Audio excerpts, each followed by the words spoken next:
What is up, my core knights? I am your local legend, legendary Boogie Knight, and today we're back to playing some Raging Loop. And as always, this is mature content, not suitable for children under a certain age. And make sure everything's set for 1080. Please like and subscribe. Hit the notification bell if you enjoy what we're doing over here. And the last time we started the loop all over again, so I had to make a decision whether I was going to keep rereading the same stuff or if I was going to skip through it. I will skip through till we get to a decision, since everything is pretty much the same. And if you're looking to see what happened previously, there's a playlist, and you just go through the playlist and go ahead and hit that up. And yeah, so without further ado, it is time to boogie. And let's start the Raging Loop once again. Alright. Wait a minute. Where was I?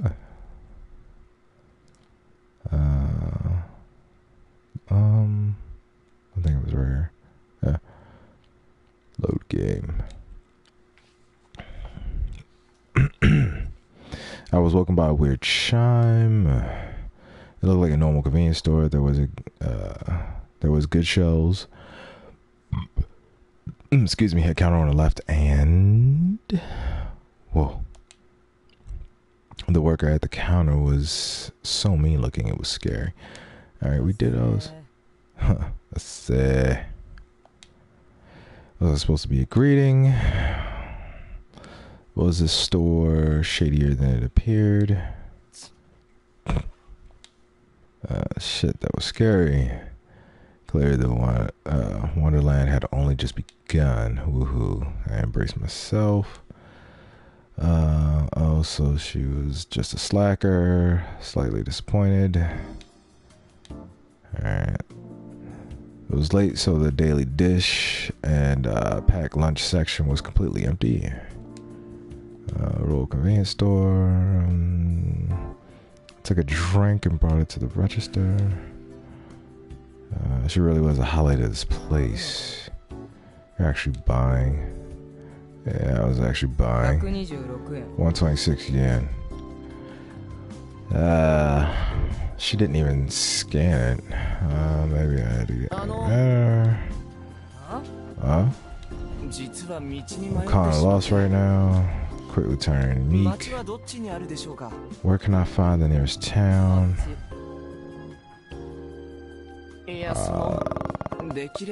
Don't you have a map? What's up, everybody in chat? We don't. Haha, man. Not sure I believe that. That rule well. I've been lost for a few hours now. Sleep on the floor or something. Jesus Christ. I don't remember where I was at. She had to be joking. I appreciate the sentiments. Alright. Click put out her cigarette. She came back in no time. Found it. So she did have a map. She was more ill-tempered. Here's a store. So go to the north. To the crossroad.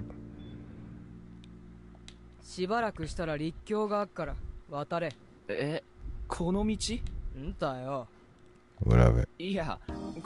There's nothing there. There's a settlement, it's just not on the map. Places. Oh, wait.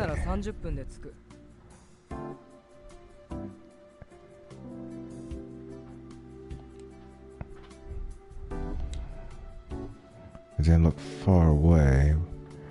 The road leading to it was a huge branching mess. It's clearly just a paved mountain pass. I'll go to that one then. Money.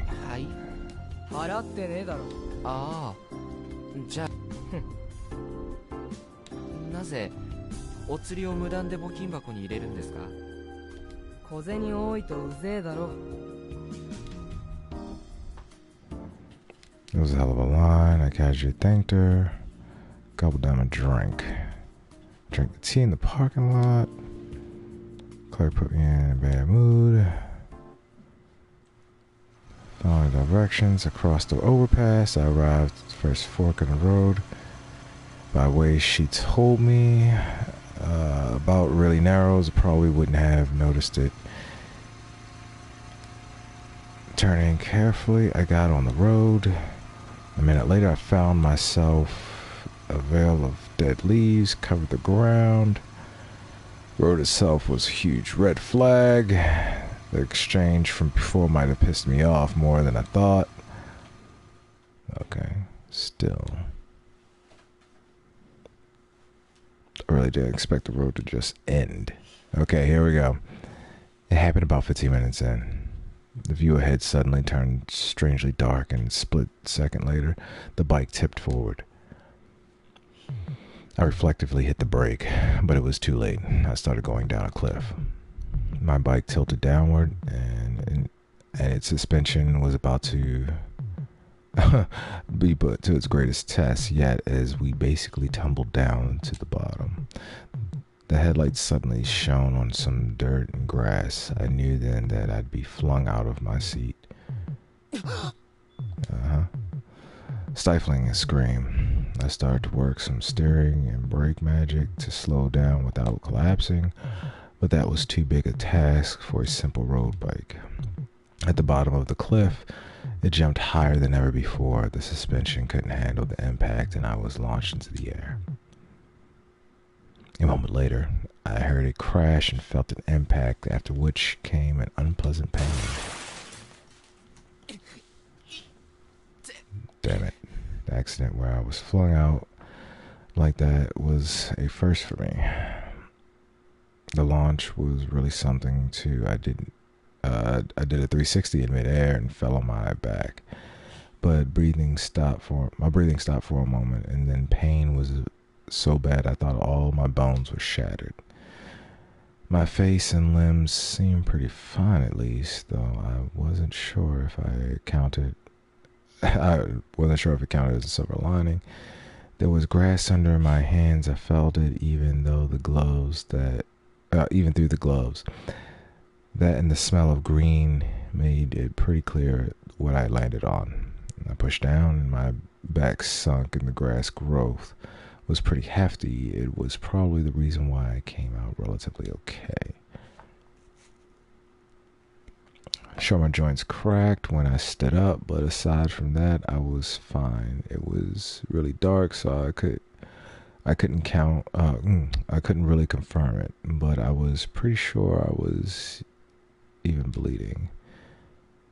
My bike, however, wasn't nearly as lucky.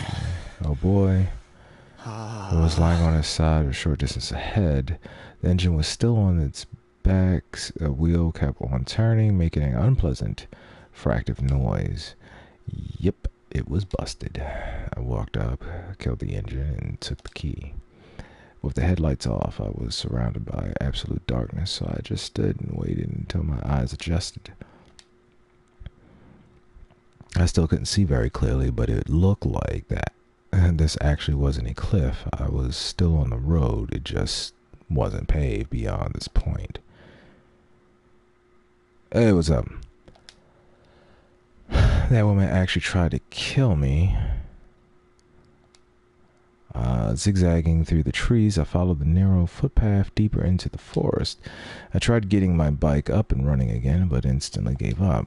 It was practically stuck in mud, so there was the risk of slipping and getting me into another accident. Maybe I had to turn around. The moment I considered that, I thought I saw a faint light ahead. If that woman wasn't lying, this road led to a settlement. Was I close? I reached into my jacket pocket, took out my phone, and opened it up. As you'd expect, I was out of range. I ran the light I ran the light app and shone a light to see better through the week. Though weak, it was better than nothing. At the very least, it helped me watch where I was going. Alright. I I had no idea how long I'd been walking for.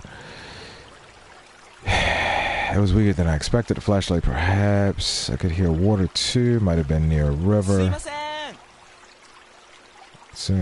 Excuse me. He didn't say hello, by the way. Sumimasen means excuse me. I raised my voice. Excuse me, is anyone there? Hello, declaring my presence. Well, excuse me, declaring my presence. Still declaring my presence, I walked forward. It was late at night where I too bump into someone here. The scare would probably take away a few years of our lives. That was why I figured it was best for both of us to let each other know that we were near what had happened. However, there was no response. They could not hear me over the rapids. I shone my light ahead and realized it made it to an opening. Sure enough, there was a river, or stream, or rather. I could see slightly more than I had while surrounded by trees. Straining my eyes, I saw a rocky river beach and the shallows. The light I'd seen was on the other side. From what I could tell, it was either a lantern or a flashlight, and it was close to the ground. I didn't see any people, though. No one responded to my shouting either. I wasn't excited about it, but I decided to step into the water. The cold water quickly soaked my shoes and socks. I could have taken them off, but I figured crossing this river barefooted at night was a bad idea, but man, it was cold. I put my phone back into my jacket. I needed both my hands free in case I fell. Not stopping or backing down, I walked toward the light. It suddenly became deeper. The water reached my knees. Now that was too close for comfort. Feeling the bottom of my toes, balancing myself, I somehow avoided losing my footing. Actually, to tell you the truth, if you're walking in a stream in the middle of the night, it probably would be best not to have shoes on, because your feet being soaked, it would be really spongy and hard to move, and you would probably do more damage to yourself by keeping them on. It suddenly hit me I was doing something really weird, but it was too late to back down. Putting my hands on boulders and carefully checking what I was stepping on, I gradually made my way, and then with an unpleasant wet sound in my every step, I walked up to the light. I could already see it clearly. Yup, it was a flashlight laying on the ground for some reason. There wasn't much space here. It was a narrow riverbank with a cliff right beside it. As you'd expect, I didn't see or sense anyone nearby. What the hell? And though old, the flashlight was working fine. The strength of the light told me the battery was pretty full. The moment that someone was actually using the light, or rather until just a few moments ago, that was the most logical conclusion. It obviously wasn't left here yesterday afternoon or evening, and yet the user was nowhere in sight, and I was near a river. Did something bad happen? Did the flashlight's owner step into the stream or get swept away? That was the most likely and worst possible scenario. However, the flashlight was left there, practically buried in the pebbles. It didn't seem like someone placed it here to light things up. It was the dead of night. There was no way you wouldn't notice dropping your flashlight when it was so dark, right? The fact that the light source was left in a place like this was strange by itself. With that considered, what was going on here? What if someone heard my stupid shouting and decided to lure me in with a light so they could ambush me? Where would they attack from? Above. Good evening. I heard a voice the moment I looked up. The rock cliff was actually made up of several boulders. There was a face peeking from behind one of them. Konbanwa? Konbanwa, yes, that's what she said. Wow, a person, I'm surprised. You surprised me. That was my line. Sorry, could you pick up that for me? The voice was feminine. I finally realized what was going on. So you dropped this. I picked up the flashlight and pointed it at the source of the voice. on. High-pitched voice, slender hands shielding from the light. Sure enough, it was a young woman, and I was horny. It's so bright. Yeah, so you can't see who's attacking you. Oh, sorry. This is me, by the way. I'm a rapist. That's creepy. Don't shine it up shine it up from below like that. Oh, I'm gonna shine it up from below. Real nice, girl. I'm acting a bit lost. I think a bit is something of an understatement then. Yeah, thought as much. Is this a settlement? That's a difficult question. Can you help me out at least? Help? I just need a place to hide from the rain and the wild animals, that's all. Standing on a boulder, the young woman made a pensive face. Want to come to my place? And that was the conclusion she arrived at. Her face told me she was 100% serious. My place. But by that, she surely meant a house. A settlement. Can I? I know I asked for some help and all that, but I'm actually desperate enough to not hold myself back. Huh? As a man? Yeah. I mean, no. As a living being, I spent the last few hours aimlessly driving around only to fall off my bike. I'm dead tired and had my wits' end here. Oh dear. Ah la la. Oh dear. Then what kind of living being would I be if I just abandoned you? And so, I was saved. Oh, the beauty of living beings looking out for each other. Hey, what's up? Welcome to the chat. Anyway, your hands, please. You can't climb up on your own, yeah? True. Honestly, I didn't even realize I'd have to. Meeting another person filled me with such relief, which was followed by a sudden wave of fatigue. It wasn't crippling, though. She extended her left hand, so I grabbed it with my own left hand. Her slender fingers were stronger than I expected, meaning that she had really good stroke strength. The girl's name was Chimi Shirazawa. I asked if she was related to the Shinsengumi guy, but she said that her family just adopted the name at some point in the Meiji period. So Shinsengumi, right? Meiji period was Shinsengumi, I believe. Or was it Tokugawa? Was Shinsengumi Tokugawa? She was a 21-year-old, went to college far away from here. And this was her hometown, and she was spending her post-exam vacation here. We chatted about stuff like that. Once she led me out of the rocky ravine. There was actually a proper path, so the rock climbing was pretty pointless, but I was too focused on my footing to comment. She told me about herself as soon as we reached solid ground. And what about you? I'm a pervert. Gonna steal your underwear at some point. Don't get drunk around me. You may wake up sticky. I don't know.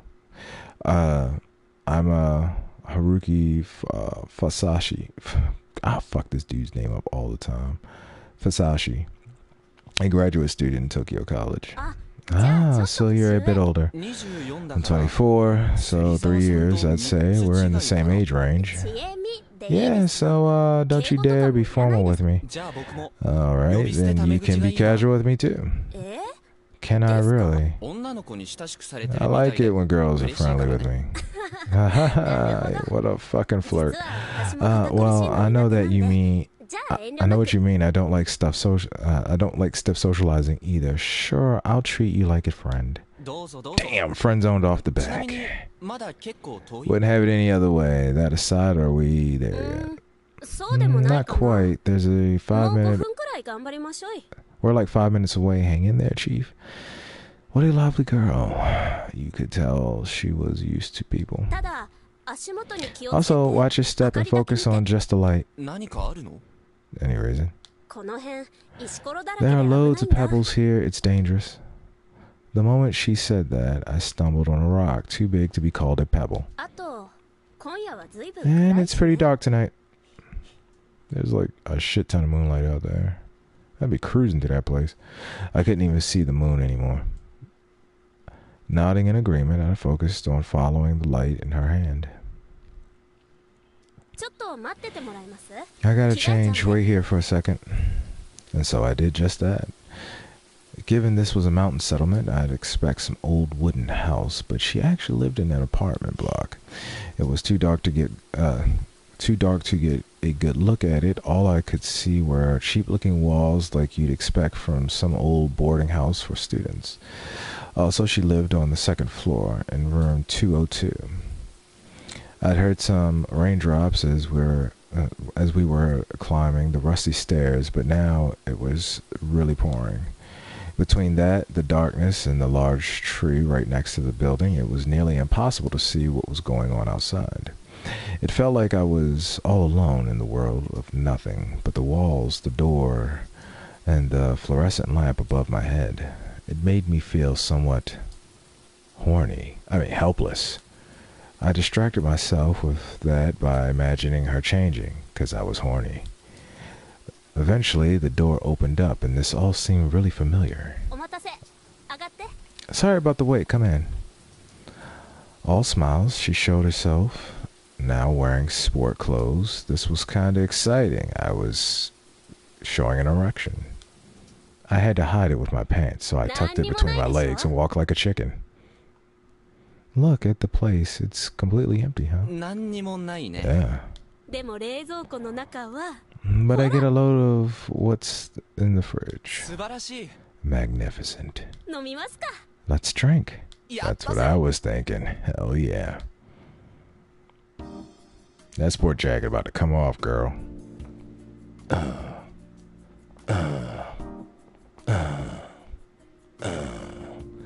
Feels like I've done this before. Yeah, her place really was empty. It was just a small room with a low table in the middle, a fridge near the door, and a larger duffel bag deeper in. There were two old-looking bookshelves, too, but they were completely empty. I wasn't bothered one bit, though. Any girl's room was a wonderland to me. Anyway, you went through some big trouble, so I'll drink to you. And I'll drink to you for helping me out. You're a real saint. We opened up our cans, knocked them together, and downed them. Hey, it was actually good. The pleasant bitterness and the refreshing carbonation made it a good combo. So good. I live for this. Come on. You're too young to say that. Yeah, you're right. I'm not despairing for my future or love life yet. You hear that? That's the sound of job hunting. It's a common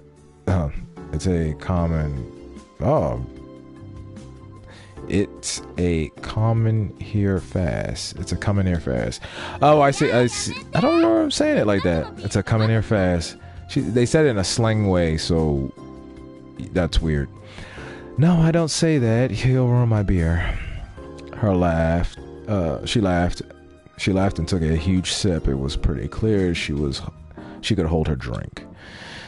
That aside, something really bothered me. This might be a bit late for this, but can I ask you something? Go ahead. Nani? What? In the butt. Her cheeks were already red. Her cheeks were red. Her cheeks were already red. Maybe she didn't handle her liquor as well as I thought. She had a well-featured face, and I didn't think it was wrong to consider her beautiful. Sure, her clothes weren't the least bit sexy, but I could tell she had some makeup on. To you, I'm just some stranger who says he's lost, right? Yep. And you yourself a young woman who invited that stranger into an enclosed space and started getting drunk. Oh, don't you think this is dangerous? She kept gulping the drink even as she formulated a response. The very fact that I could just watch her do that made this a pretty risky situation, and yet I wouldn't say so. But time for a Chimi Shirazawa quiz. Yay. Here's a question. My virginity is threatened, yet I don't feel like I'm in danger. Why? Because I've already slipped you that roofie. What a fun girl. This has only made me like her more, increasing the danger even further. Am I allowed to ask a question? Sure.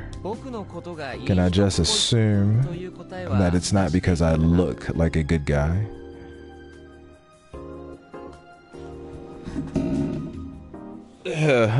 Oh, he'll do. Well, I don't think you look like a bad guy, but no, I doubt you're good either. You look experienced with women, for one. That unintentional compliment show that she actually did see me as a potential danger. There are two types of answers to this. Either you expect nothing bad to happen, but wouldn't be bothered if it did, or you actually want something to happen. Either way, you're taking this. Anyway. I can think of several situations for the former. For example, you're actually on the edge and don't care about what happens. Or maybe you're just confident you can defend yourself. Maybe you know martial arts and can easily kick my ass. Oh, so logical. Let me guess. You're a scientist. Well, I guess you could say that. Now for the latter. If you intend for something to happen, then I'm a thirsty perv or something. Wow. Talk about not mincing words. I blame the booze, so what else is there? Indeed, what other reason could a woman have to bring a stranger into her home? It would surely be something non-standard, like, you want to use me somehow? For example, setting me up as an alibi. I could be useful to you by attesting that you are here. Oh, that's so shrewd. Or maybe you're a serial killer who brought me here to just get me drunk and kill me. Oh, so I'm some evil mountain witch now. Sounds great. I'll kill you real good. Splash, splash. What kind of sound effect was that? Her squirting. By the way, you forgot another case. I did. Yeah. I could be just a really good person who simply wants to help you. Huh. Was it time for me to be ashamed of my filthy mind? But wait, is that really important enough to risk being assaulted? Oh, so you thinking of assaulting me? I'm just talking in general. I'm just, you know, the cliche scenario where I go, "Hey, I'm Captain. Give me that ass." Hey, you can give me that ass. She stopped talking and turned red. It was so cute. I thought I was actually doing it on I thought she was actually doing it on purpose. Man, was she drunk? And we were just on the second can. Then how about this? If I don't let you stay here, something even worse would happen and I'd feel real bad. Care to elaborate? There's some scary wild animals around here you might have gotten torn up and eaten. That'll have left a bad taste in my mouth. So I figured I'd just let you stay instead. I'm gonna give you a bad taste in your mouth, girl. I see. So you're balancing risk and goodwill. Didn't expect that. Really now? You got any idea how much of a bad guy you seem now? I do?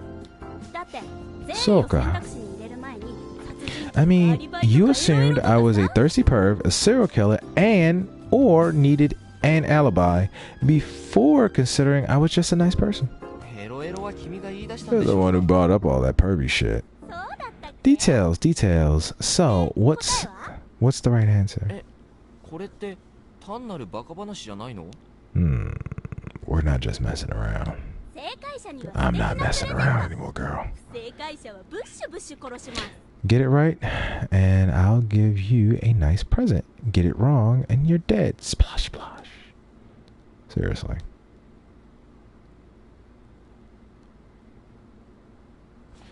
Oh, wait a minute. This didn't get unlocked. I need 20 keys to get that. God damn, what is this? That must be the memory. That has to be the memory.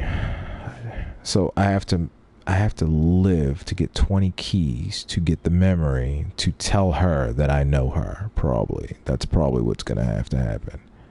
That's 20 keys. Jesus Christ. That's a lot of fucking keys just to change the scenario.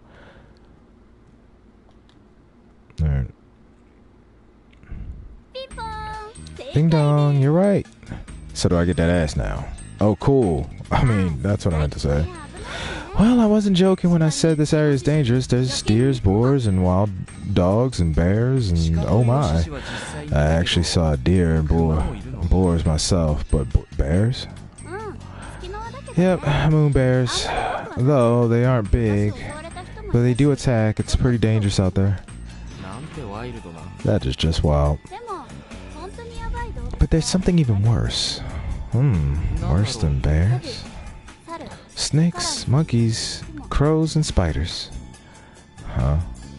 Are they venomous or something? I really doubted that. Those really didn't seem worse than bears. Also, wolves. Wolves don't exist in Japan, by the way. They killed them all, like, in the, like, fucking Meiji era, I believe. There aren't any wolves in Japan. Yeah, there are. You're in the sticks, you know. She smiled and drank out third can. Did she gulp it? How much of that did she exactly drink? I mean, was it just one swallow or... Speaking of wolves, whatever the reason, you ended up coming into a pretty girl's home. Won't you become a wolf yourself? Yes. I mean, no. What a gentleman. Have another one. I wasn't too sure, but I felt like she dodged the subject. Perhaps I wasn't being cautious enough. But then again, I had been wandering aimlessly for a long time by now. I had enough recklessness in me to enjoy shrinking up. You know what? I'm gonna go ahead and skip through most of this. Let's skip. Alright. Because we've already read all this stuff in the last episode.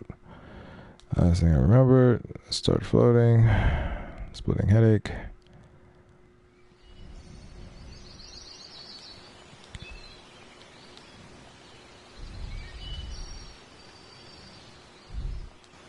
Alright. Balloon flew off. Saw the girl. Morning broadcast. Thong lady. No way. What if she actually did bait? What if she actually... what was actually the bait they used to lure outsiders here? Eventually the broadcast stopped. The lady singing a thong song was gone. This transsexual's here. Cross-dressing kid.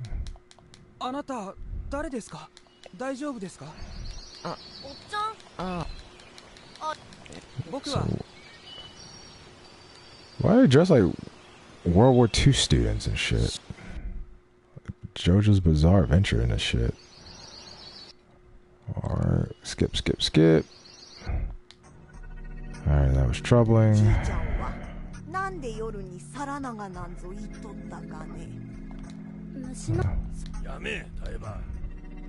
Pretty clear something was wrong. Alright.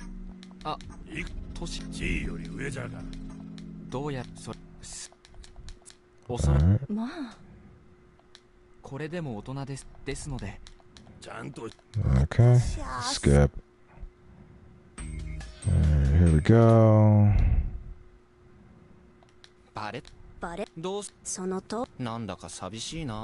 Kinda sad. You meet this brat. They talk about the village. We go here. Alright.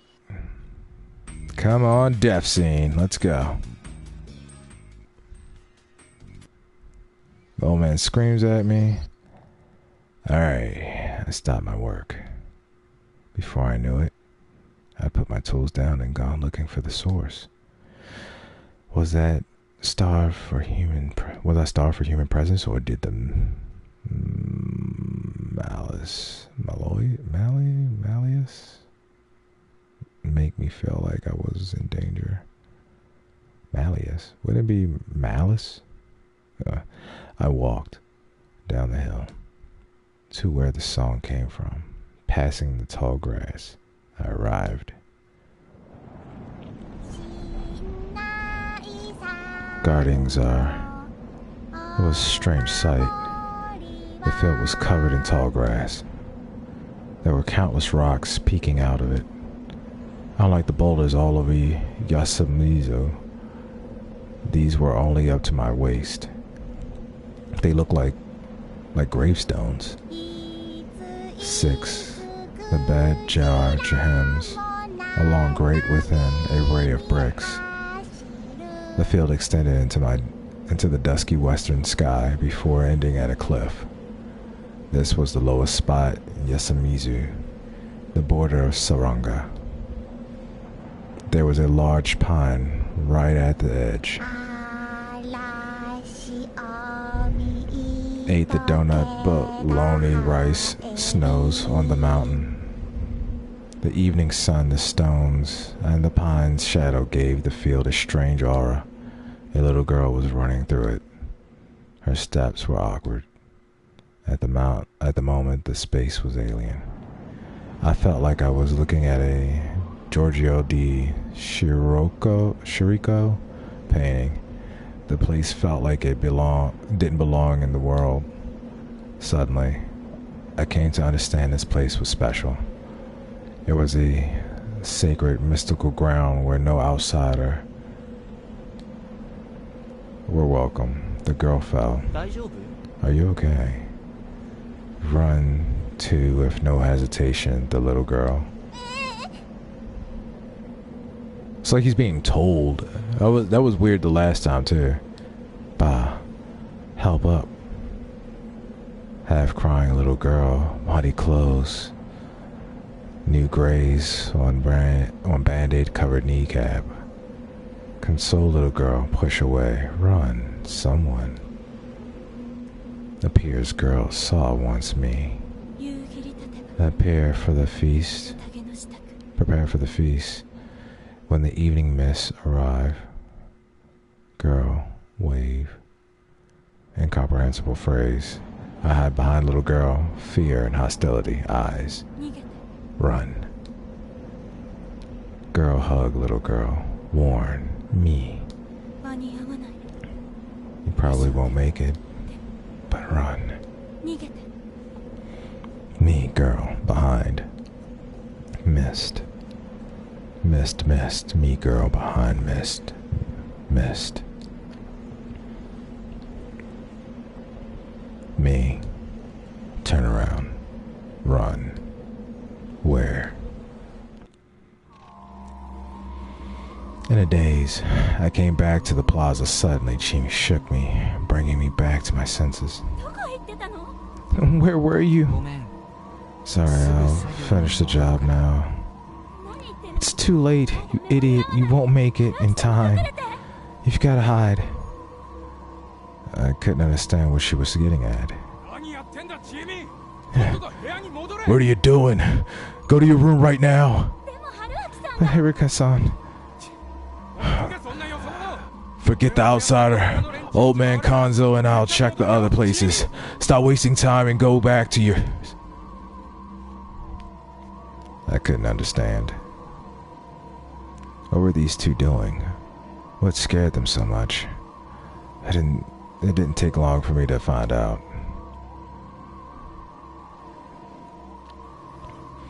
I looked down the hill from Saranga beyond the field I had just been in and came from a rising haze.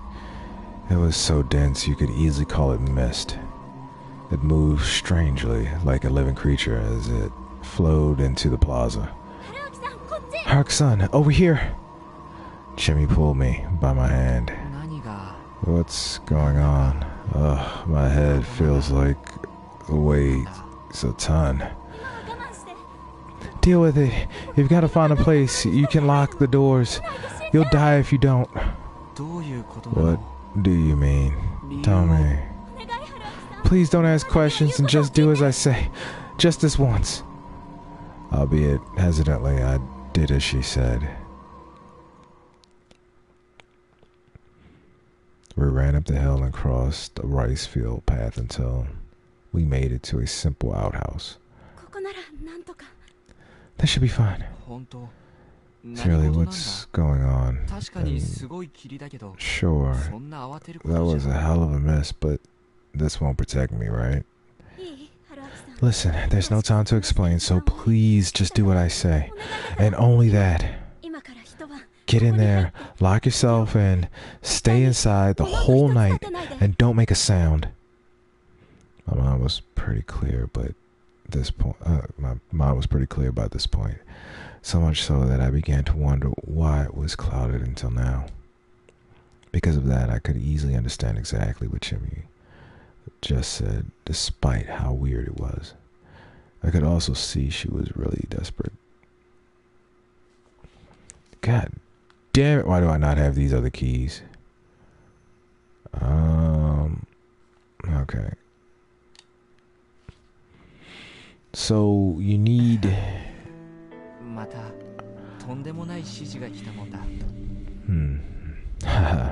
now that's a hell of an order. So the way I think this works is that every time I make it to a decision, I'm probably forced, I probably unlock a key. So I probably only have the one key from the last time where they forced me to die. So this time I should be able to use that key to unlock a new path, which would give me the 2 key, I believe. Alright. Haruki-san, just so you know, pulling that off is pretty hard.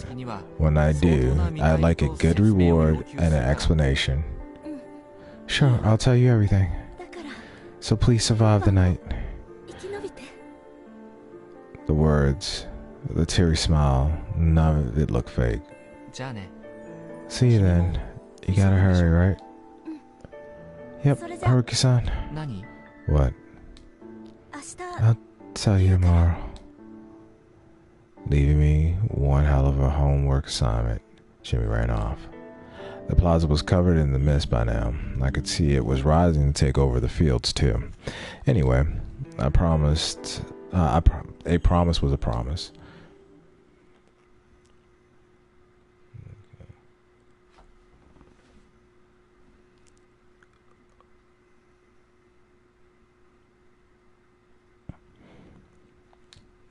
10 minutes later, I began to wonder what I was doing. Was I really supposed to spend the night here? The outhouse was like a prefab you'd find in a construction site. It was just a shack built by hand.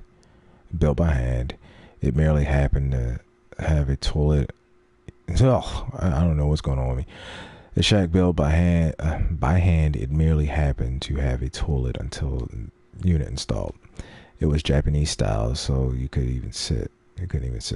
Ugh. The squat. In case you don't know, in Eastern countries, or Middle Eastern countries to the east, there are floor toilets where you squat. You don't sit down. You don't actually sit on the toilet. They consider that kind of disgusting. So it's like you pull your pants down, you squat, you tuck, and you pee and you poop, and you do everything into this like little kind of hole thing in there, and then when you flush, it like shoots the water down. It's not fun. All I could do was stand. Another problem, it was the type of toilet that periodically had to be pumped empty. so the smell was really bad. Sure, there was a cover on the toilet unit, but without any kind of air freshener anywhere, the smell of ammonia could only do so much. The only good thing about being here was that if I had to go to the toilet, well, mission complete. But what of it? Again, was I really supposed to spend the night here?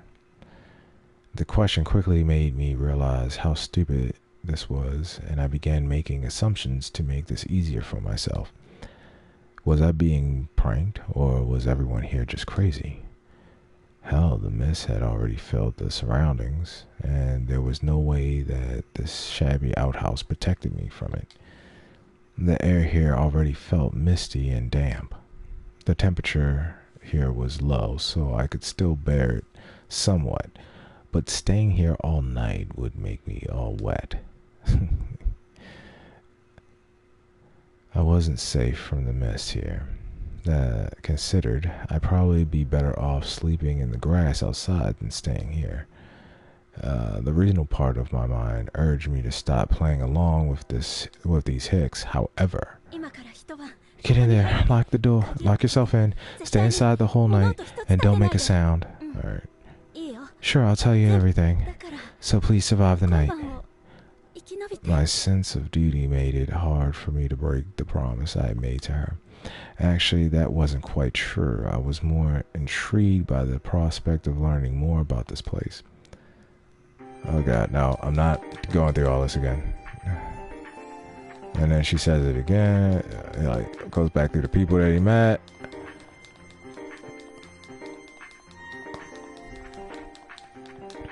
Get through this.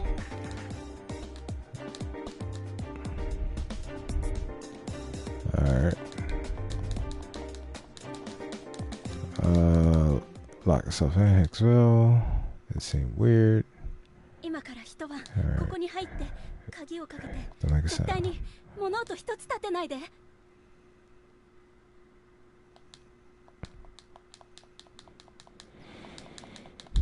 Okay. Alright. She repeats that like 3 times. There we go. Suddenly I heard a scream in the distance. Boom! Keep still. What was that? It sounded like someone's life was in danger. It meant something dangerous was nearby. Wait, I couldn't be rash. The world didn't have many things that logic couldn't explain, like the existence of murderers. But until I saw the source of the scream myself, it was nothing but a source of fear. Get in there, lock yourself in, stay inside the whole night, and don't make a sound. I reached to open the door, but something stayed my hand. It was my promise to Chimmy. No, it was a flashback to getting fucked up. But that scream just now was very real. It wasn't normal. I had to assume the situation was dangerous and maybe I could help if I went out. But that meant endangering myself. I was no saint and I had no plans to rectify that. If there was something I could get, if there was something that could get me to walk out, it would be curiosity. My curiosity had won over many dangers thus far, but right now it was weaker than my fear and risk of death. Why? Because I already knew. There you go. Shit. What the hell was that? How were these memories? It wasn't a premonition, a dream, or anything else that vague. My brain recognized it as something I experienced. But how? After all, I was still alive, and the time from those memories had yet to come. Was I a precog or something? By God, I swear I'd never experienced anything like this before coming here. And why did the memory come back to me in the particular moment? Regardless, that overwhelming fear, and the pain and death that followed were exactly what waited for me if I opened the door. I couldn't feel more certain of that. The thoughts rendered me unable to move. Immobile, I stood still, completely certain that I'd lost my chance to leave. I wasn't childish enough to sneer at a selfish decision, but this still didn't feel good. Not to mention, I was upset at myself for not being able to act like me and just run out simply because I was curious. I didn't even feel safe until that moment. Suddenly, the door began to shake. This place had a handle on the outside, and someone was pulling on it hard. There was a lock, sure, but there was only so much it could take before it broke. I prepared to pull on it from the other side, but get in here, lock yourself in, stay inside the whole night, and don't make a sound. What would happen if I did? Whatever was outside would instantly know I was in here. Even if I protected the door, this thing had lots of other ways of hurting me. But what if it didn't know about me and was just weirded out by this randomly locked toilet? What if I didn't show a hint of fear, or what if it was doing? Would it just leave? I chose to just wait and see. Once again, someone pulled the door, shaking the structure as a whole. I gulped down a scream and focused on the lock. If it broke, it'd be over for me. Over as in I'd be dead. What was that memory? I was powerless back then, and even more so now. Assuming I tried to fight back, what would work? I heard that teeth were the hardest part of the human body, so maybe I could just bite? Yeah, I'd tear whatever it was apart with my teeth. I'd bite it to death. Jesus Christ, dude. I gathered my wits, my killing intent. Grinding my teeth, I glared at the door. How long had it been? The sound suddenly stopped. For all I knew, it might have been a play to make me drop my guard. I'd slowly count to 500. If nothing happened in the time, I'd assumed it went away.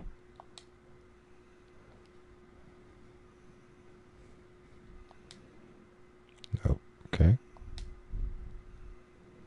There were no screams or attacks after that, but the silence around me improved my perception, and I heard strange noises every now and then.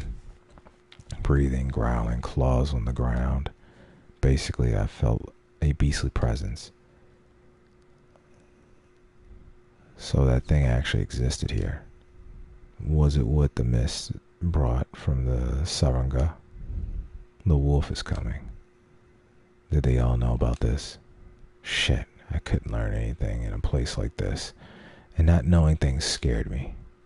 Trusting my pre-senses or deja vu, or whatever it was, I chose to just stay quiet and wait. I'd find out everything tomorrow. I just had to make it through tonight, and then talk to Chimi. And if it was something I couldn't solve, I'd just run away. Thankfully, my bike repairs were going well, but I'd be leaving. I'd be leaving even if it didn't work. I'd walk to Kufajushi if I had to. Unlike Yasumizu, they might have had a reliable means of transport. For now, I just had to stay awake and make it through the night. Shit, how the fuck would you go to sleep with a time like that? Dawn. Yay, I made it.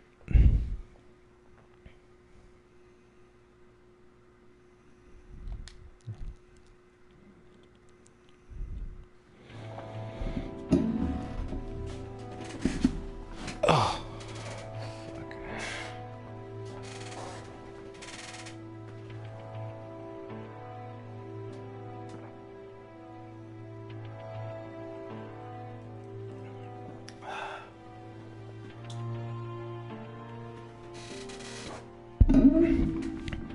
never liked seeing the night gradually turn brighter as the morning arrived. It always made me feel like shit, like I'd just done something harmful, both for my body and as a human being in general. I found it natural to spend the night asleep and welcome the morning, well rested and with a smile. I never expected to feel so much gratitude for the morning light leaking through the door of an outhouse. It felt like the beast had been out and about the whole night. Naturally, the high humidity here had made my clothes all wet and sticky. It was unpleasant, but even trying to move them and make it more comfortable for myself felt like a matter of life and death. Maybe it was a good thing I couldn't relax, but hell, it was exhausting in more ways than one. Excuse me. When I heard Chimi shout Haruki-san in the distance, I was so overcome with relief I almost fell to my knees. If this turned out to be a trick and I opened the door to see some wolf with a chewed collar in its mouth lunging for my throat, I'd just give up and let it have me at this point. With that in mind, I opened the door. I expected to see the same picturesque village I had seen yesterday, so what I actually saw shocked me pretty hard. What the hell was up with this thick mist? I couldn't see shit. It was like the entire area was consumed by it. Did someone line every inch of this place with dry ice or something? I could hear Chimi, but not see her. I'm right here. Whatever. I heard a wet sound and finally saw a silhouette within the mist. Are you okay? I'm stuck in the field. I walked up and saw exactly what I expected. A girl struggling to free one of her legs stuck deep in a paddy field. I see. Well, good luck. Hey, help me out. Oh, you can't do it yourself. Take my hand then. And out you go. I tugged her hand and braced my legs.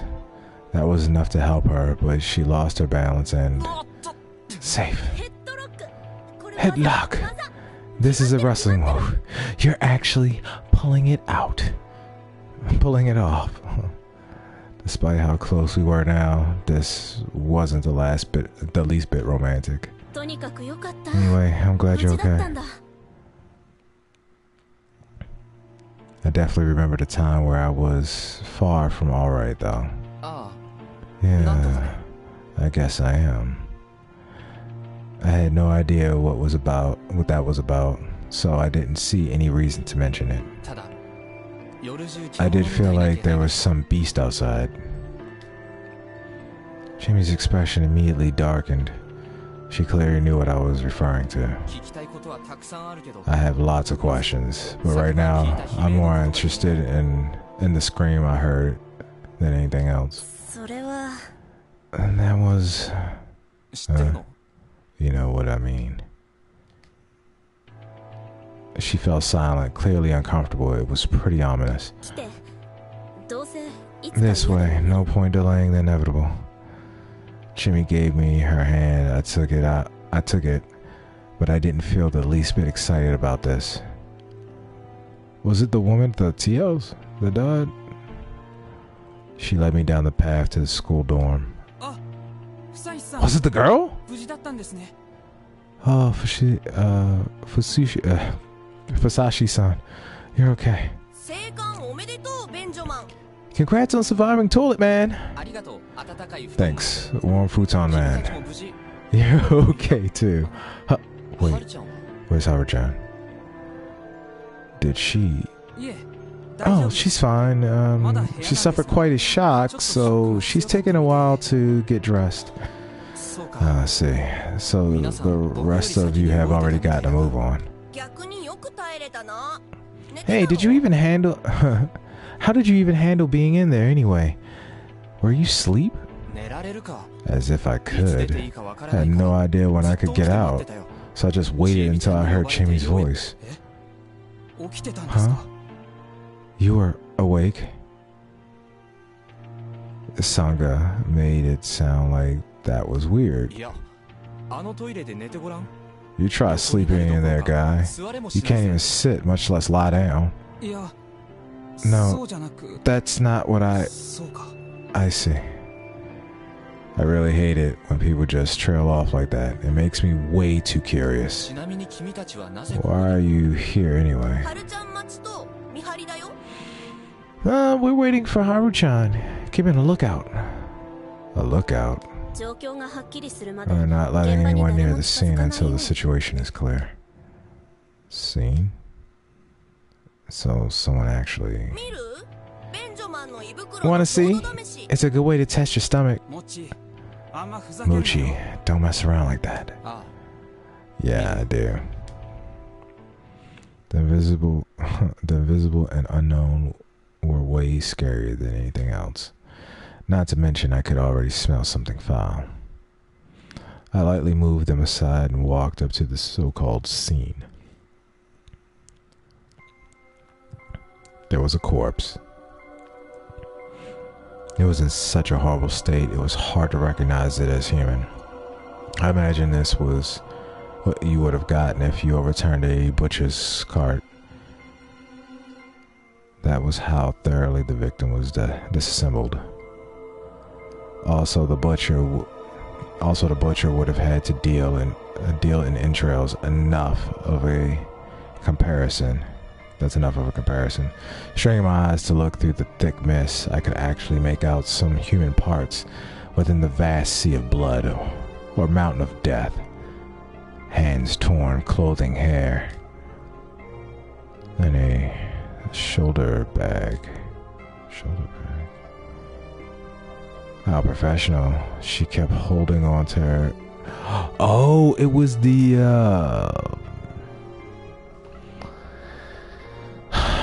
journalist. It had to be the journalist, right? How professional. She kept hold of her interviewing tools even while running for her life. Didn't do her odds of survival any favors though.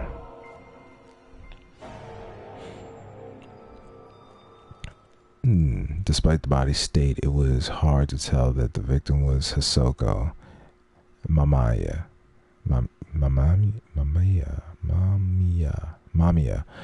the small-time food journalist. That thing was trying to test the latest fucking cuisine in this area, and it got it. It got takeout. Ah, doo-doo-ts. Did it come to me once? It was done murdering her? This is awful. Are you alright? Feel nauseous or anything? Shimmy was standing a short distance away looking at nothing in particular. I got nothing to puke up. Well, I'm used to this. Is that what you were studying in college? Well, I guess you could say that. Seriously? So, can you do autopsies and stuff?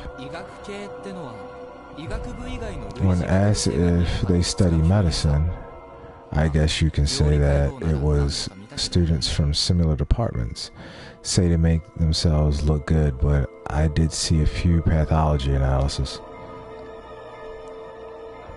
I crouched down and put my hands together. Then grimacing at the hovering reek of blood, innards, and especially digested food, I brought my face closer. Perhaps I could learn something from this. I could even, if it wasn't much, this corpse wasn't split into pieces. The limbs were still connected, but they were folded in an unnatural way and looked really flattened. So she was crushed. They were either crushed or bent with no regard to bones or muscle position. Then her whole body had been torn apart. So it folded her and then tore apart? The innards were particularly badly damaged. The words "wolfed down" felt like the best way to put it. So I wanted her innards? Huh. That's not usually what... Alright. I found it hard to describe. This wasn't my job, so there wasn't much I could tell about it without touching it. This is way beyond anything I've ever seen before. I could barely tell what happened here. I had an urge to add that this seemed inhuman, but I kept myself from saying that. Anyway, we should call the police. Leave this to the pros. Okay. Silence, huh? I said something any good citizen would, but for some reason they didn't seem to agree. Haruki-san, the police won't come.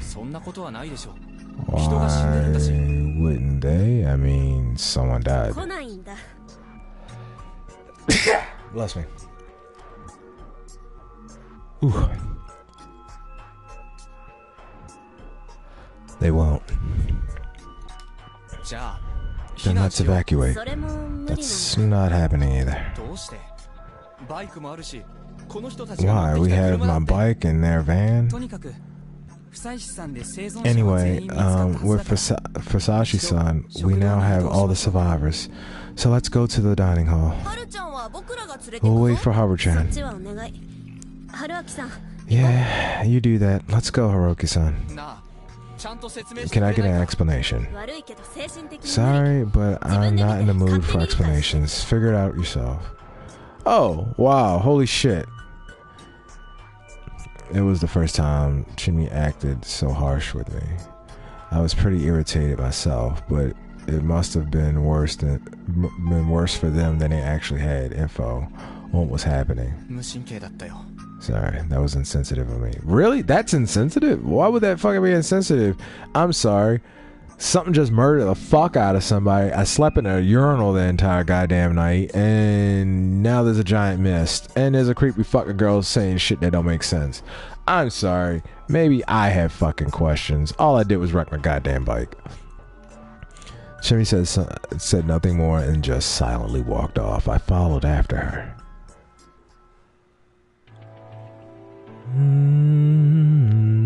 When we reached the plaza, I instantly understood what she said about evacuating. The bike and the van were both completely destroyed. The latter was in particularly bad state. The front window was broken, all 4 tires were flat, etc. My bike was on the side. Its front fork was broken. Well, it was basically scrap metal. Now, fuck.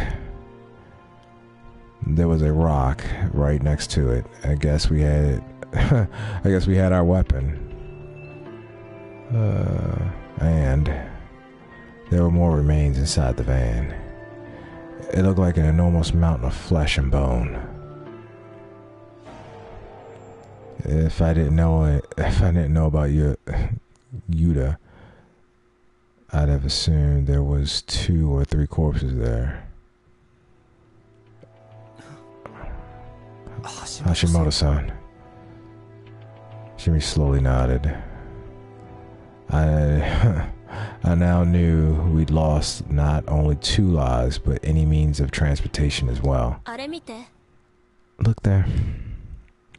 She pointed at a wooden electrical pole. The line was dangling, torn apart with no hope of repair. The other power lines are fine, but dining halls was destroyed along with the telephone line. We can't contact the outside. I took out my phone. It worked, but the battery was almost dead, and like before, it was out of range. The situation had become even harsher than before. Why didn't they just walk the fuck out of there? Look there, too. Cherry walked a few steps away. I followed after. There was a larger boulder. It was tall enough to reach an average roof, and there were drawings on it. A crimson symbol of sorts. What did it represent? At first, it looked like an incoherent mess of lines. However, I soon realized there was a pattern. It felt like the calling card of some street gang. Oh, I guess it does kind of look like a wolf. From what I could tell, basis was a warped diamond shape with a spiral inside. There were two of them. They seemed to be drawn in blood, but that wasn't nearly as disturbing as the bizarre shape. 2 wolves have snuck into the village. We have to fight. Shimmy made a quiet declaration. Apparently this settlement had been invaded by something malicious, and it was intelligent enough to rid it of all means of escape or contacting help. I could understand that much, but it didn't make sense to me. This wasn't some isolated island.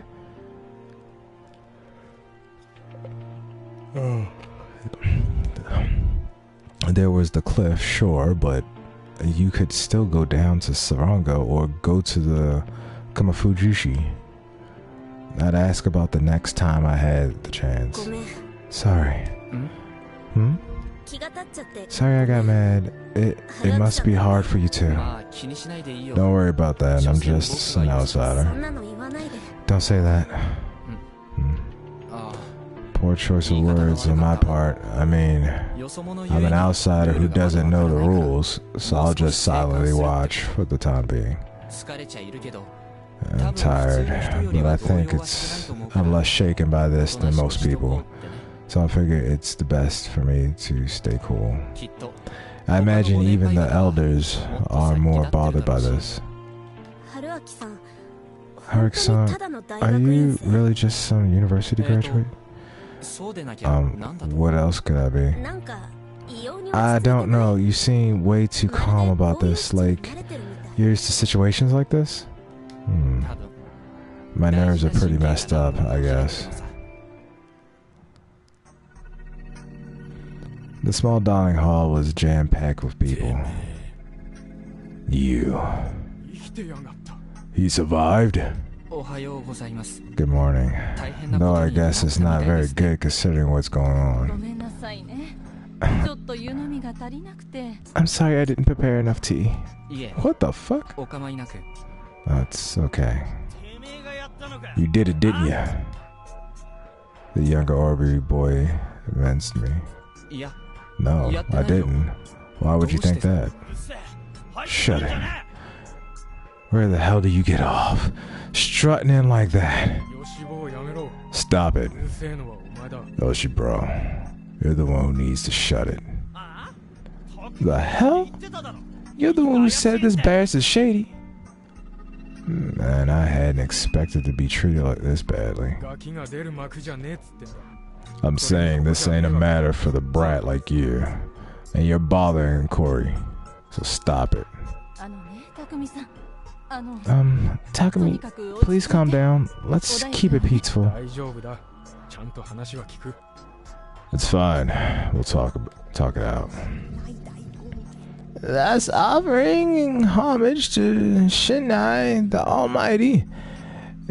So peace may come to pass. Thus I offer homage to Shinai, the Almighty, so peace may come to pass. Stop it, Teva.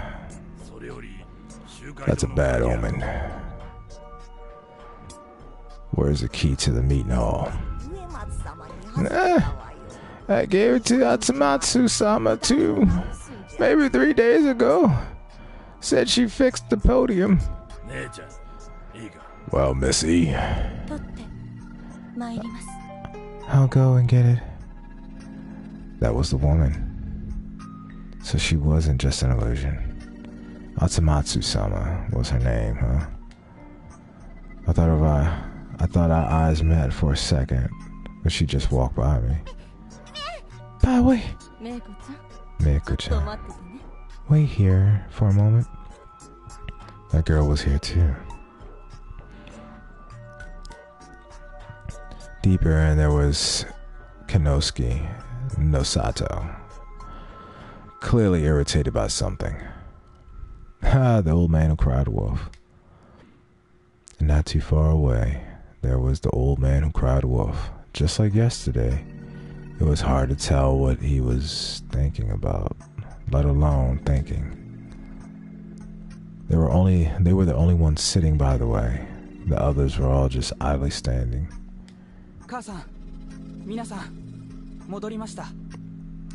Mom, everyone, we're back. Come here, Haru. Okay. The 3 students were there. With them, the settlement's entire population had gathered. As for the outsiders, the journalists were dead, while I and the mysterious girl had survived. I didn't know the circumstances, but they probably had their reasons to be suspicious of me. Suddenly, Chimi did something unexpected. Rikako-san, can you wait for a moment? She stopped the girl who was about to go out and get some key. Go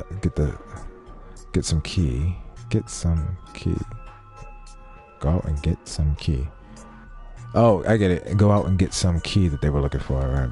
Each just seemed to call her differently, so I didn't know what to call her myself. This is Haruki Fusashi-san. He crashed his bike and I met him in Saranga. Oh, hello. An introduction.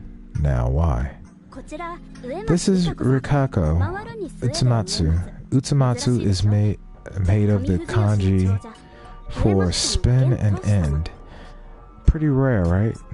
Spinning end? Oh, wow, that's her name is Spinning End? Jesus Christ. If I ever have a like finishing move that's a spin kick, I want that to, I'm gonna call it that. The Rikako Utsumatsu. Spinning End. Pretty rare, right? Well, she's the current head of the Itamitsu household, one of the chief's families from Kumafujushi. I'm Rikaku Itamatsu, pleased to make your acquaintance. Oh. So she was like a local celebrity, huh? Like Kanosuke or... And that's Meiko. We only call her that because we don't know her real name. Bye. Hello there. Nice to meet you again. The girl they called Miko trembled a bit and... Who am I? What? Sprinted through the crowd to hide behind Rikaku. So, you want to say... What do you want to say, Chimi? I suggest not inviting Haruki Fushima to the feast. I felt a wave of perplexion go through the room. Gee, that ain't how it works. The feast is there to help us decide if he's shady or not, right? Their expression were stern and their words harsh. No, I'm saying he doesn't even have the right to participate in the feast. The hell are you talking about? He's the shadiest of us all. Yoshikun, did you prepare for the feast? Huh? Yeah, I did. Who didn't? How was I supposed to react? No one else was raising their hands, but I had no idea what they were talking about. Me, probably. I didn't even know what that... I don't even know what that entails. The other two who didn't prepare for the feast were taken by the corruption. However, Haruki-san wasn't. I think the Okami-sama ignored him. Okami-sama was a wolf-sama. Why the reverence? And what was she even talking about? He's from Saranga, sure, but he clearly just passed by. In fact, I think he'd get in the way of the feast. No, for all we know, forcing him into the feast would make the Okami-sama mad. What do you think, Bachan?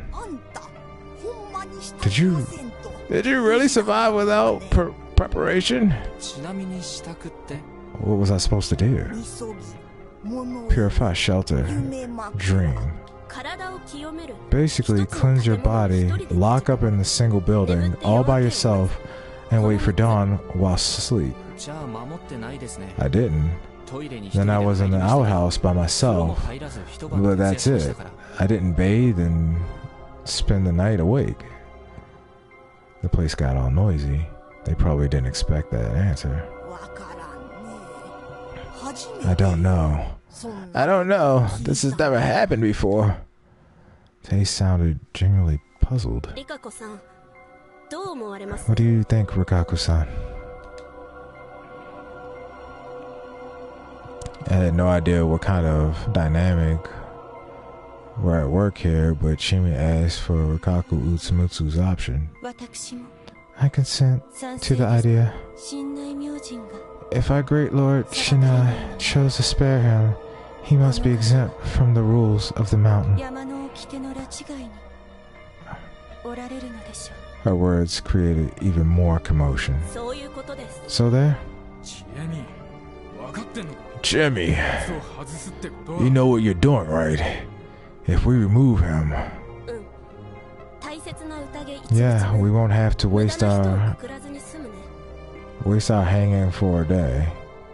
Waste our hanging for a day? Oh man, what do you think?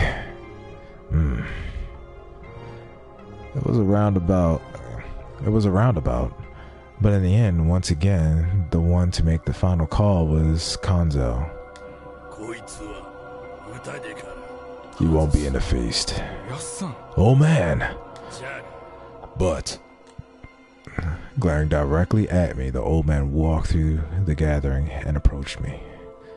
Seeing him from up close, I realized just how big and burly he was. It was pretty typical of someone living in a place like this, but it felt out of place on someone his age. His expression displayed both the inner strength to match his physique and a profound rage.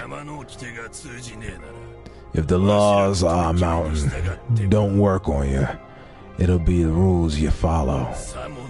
If you don't, I'll shoot you dead. He spoke slowly yet decisively. Man, this was uncomfortable. Hold on. If he can be excluded, I would like the same to happen to Rikaku-san and I. Huh? Why? We're from Kami Fujushi. We have no reason to play along with this Saranga's business. Nasato-sama. That won't do. If you're on the day of the feast, it doesn't matter if you're not Nasato, Utsumatsu, Megurama, or Hagachi. Hey uncle, that means your son and I would leave too. Oh, you are both disinherited. That's different. Why must people that are still part of the four families take part in such idiocy? Listen here, Kyo. Don't call me that, Miro. Let's go, Rikaku. We have no reason to play with these peasants. No, Nasato-san. Those in Fujushi have a duty to remain present. All remains in the hands of Shinai-sama, and we now gather upon the platter named Yasamizu. But you got a problem with that. Get out. Let the corruption take you. Kinosuke eventually fell silent, and Rikako left. To get the key, probably. She returned in no time, and everyone began leaving. You're not coming with us. Alright. Where to then? Takumi. Is the cage open? Well, yeah, alright, I'll take him. Come on. Come with me. Everyone went to the same hall near the village plaza, while Takumi led me elsewhere. We made our way through the tall grass between the buildings. At a dead end next to the wild trees and the rocky cliff, there was a large cage. It even had a roof and would have passed for a hut with a bit of work. Ugh. This is where we keep the live game we capture. Sorry, but you'll have to wait here. I can't say no, can I? Don't take it the wrong way, okay? You'll be out once we're done with the feast. It won't take long. And I can't get any details, huh? Yeah, I do feel bad about this, but you should be thankful you didn't need to take part in the feast. I was not supposed to feel that way. I mean, I didn't even know what the feast was. I'd have asked, but he looked pretty irritated. Probably because we wanted to get it. Probably because he wanted to get it over with. So I kept my mouth shut. The floor of the cage was mostly gravel, with space of wheat and other things littered about. There was a vague but very clear scent of beasts. Can I lie down in here? I figure I should sleep whenever I can.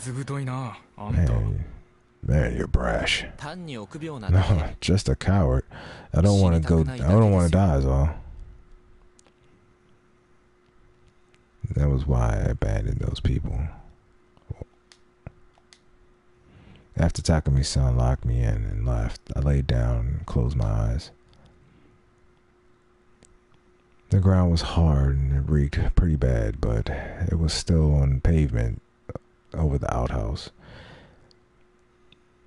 I should have taken the time to think about what the villagers had said about strange memories, and about how I could get the hell out of here. And that was what I wanted to do, but I knew that I'd just be swept away by an unproductive spiral of regret if I went down that rabbit hole.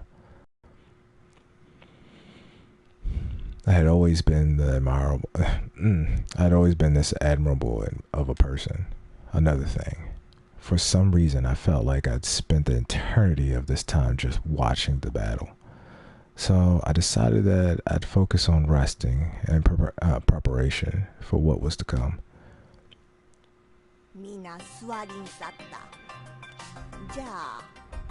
Is everyone sitting then? Let's begin the feast of Yama Purge. Yamatsama, if you may. This is a sacred presented to us by Shinai-sama. Please drink it. Oh, it's sake. Sake presented by Shinai-sama. Please drink it, starting from the youngest. Sake? You just put it in your mouth. Put your mouth to it. No drinking, you kids. Not like it kill me. Stop it, Yutsugu. You say another. You say something to Yatsanga. Yutsugu. This is just for tradition's sake. Shut it. I know how it is. I don't want to drink this. Wait, that is a girl. Haru-chan, just a kiss. Just kiss it. They're done. And I'm done too. Same here, Chi. Alright, adult time. Here I go. This is enough for me. It's better than I expected. Oh, we're drinking sake during the day. The feast is something. Here, old man. Yeah, don't spill it. Yeah, I'll have it. Can you hold it, mister? Okay. Sorry. That's done, Tema. You all know the tales, don't you? When the evening mist comes, the Okami-sama, the wolves, come back to life and try to slay the humans. There were two symbols of the Yatsumitsu Okami. That means that two wolves have risen.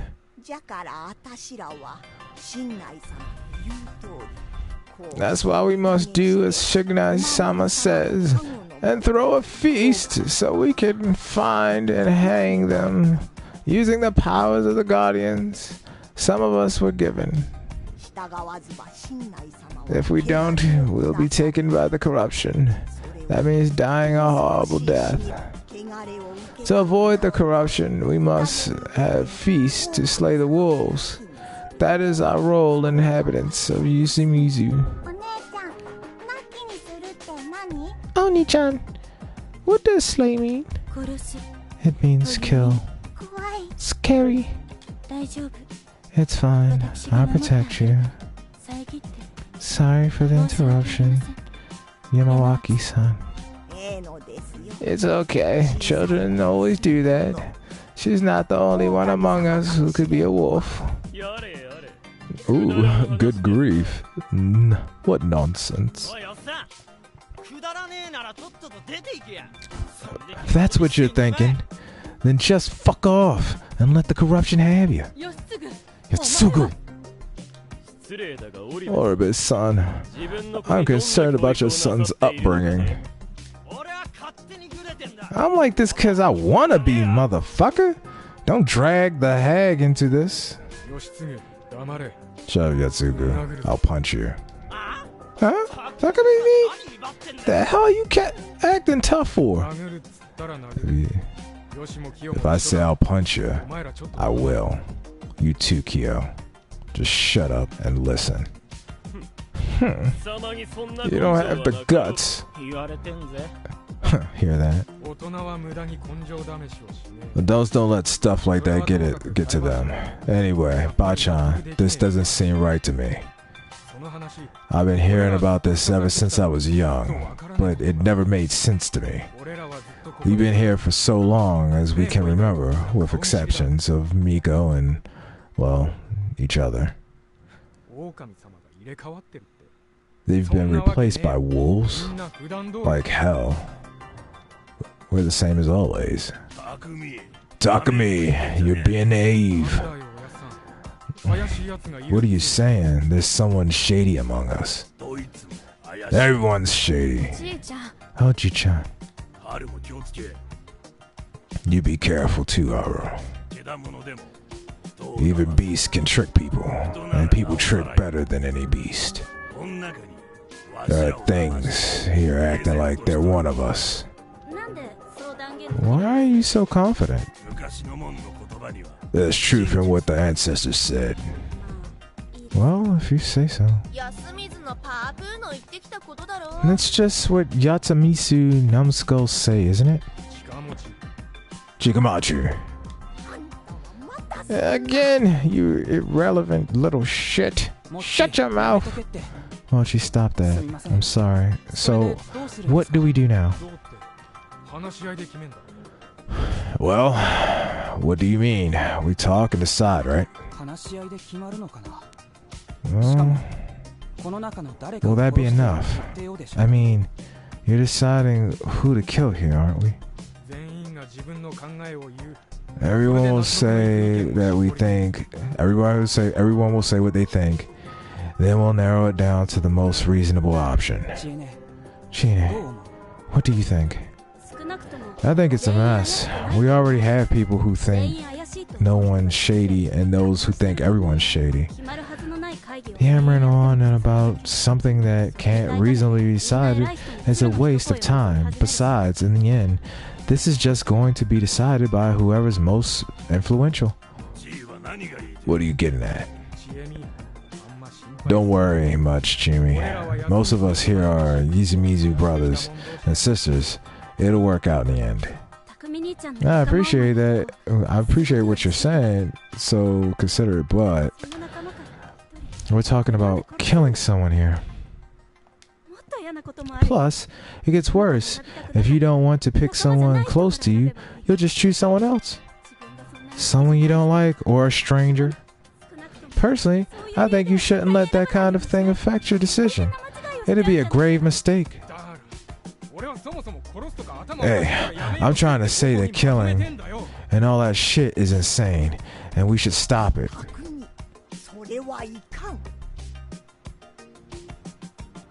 That won't work, Takumi.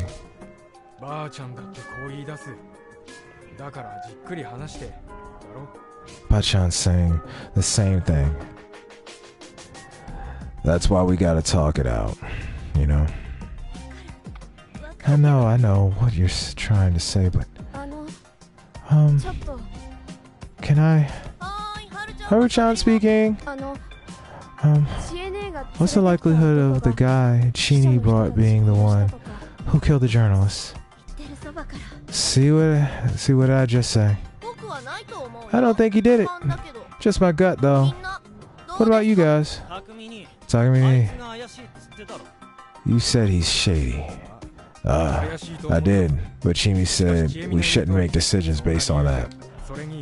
Also, the guy's weird, but I don't think he'd do something like that. I'm with you on that. This is our problem, so we should solve it by ourselves. Huh. Isn't that basically choosing someone based on who you like? So, how do you think we should choose, Kinosuke?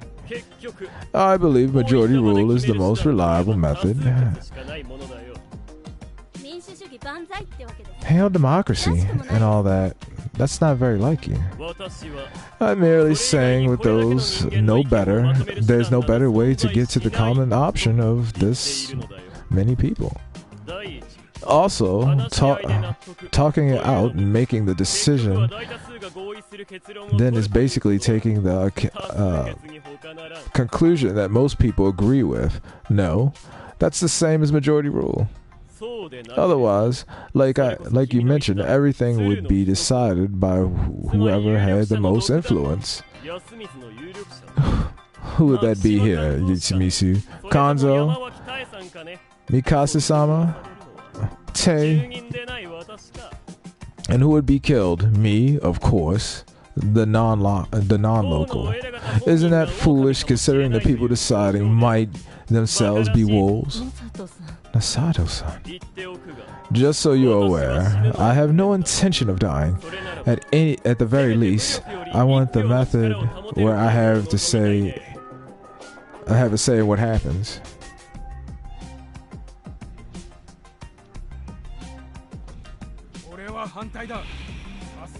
I'm against that. Majority rule, yeah, you'll get a conclusion, but there's no guarantee it'll be right.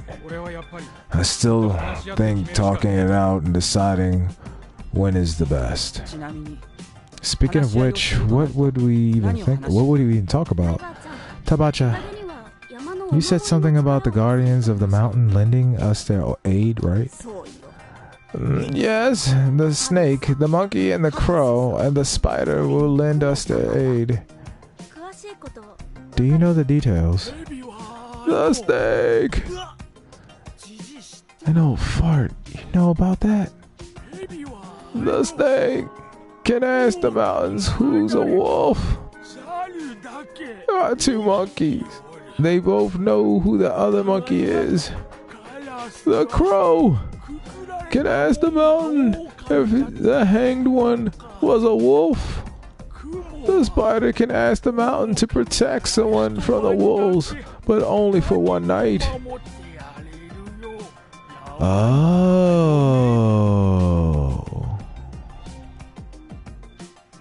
So pretty much what it's saying is that if he got protected, that means the spider protected him. So who the fuck is the spider? Yes. Yes, what I'd been told you. Oh, the wolf has come. I wasn't aware you knew this. I thought you were just senile, but it looks like you're pious too.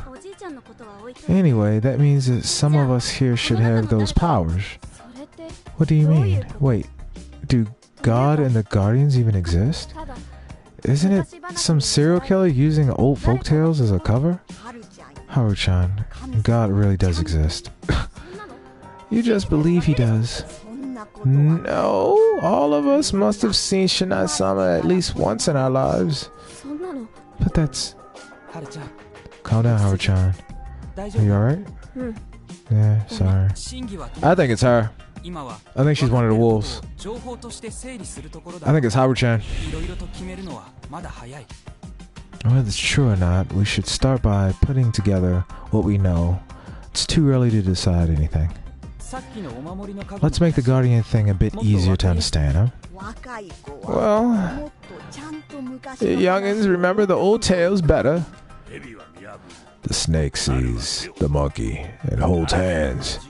The crow tastes the spider. Protects. So who the... Maybe Chimi's the spider because she protected Harashi? So she would have to be the spider because she wanted him to be protected. The brothers would be the monkeys. The snake can discover the wolves among the people. It's also the guardian beast of the Megurimo family. So maybe Harashi is a snake. The monkey knows for certain that the other monkeys aren't wolves. It's the guardian beast of the Higuchi family. The crow can tell if one who died was a wolf or not. It's a family's Nasato's guardian beast. That's pretty sad. Silence, you bitch.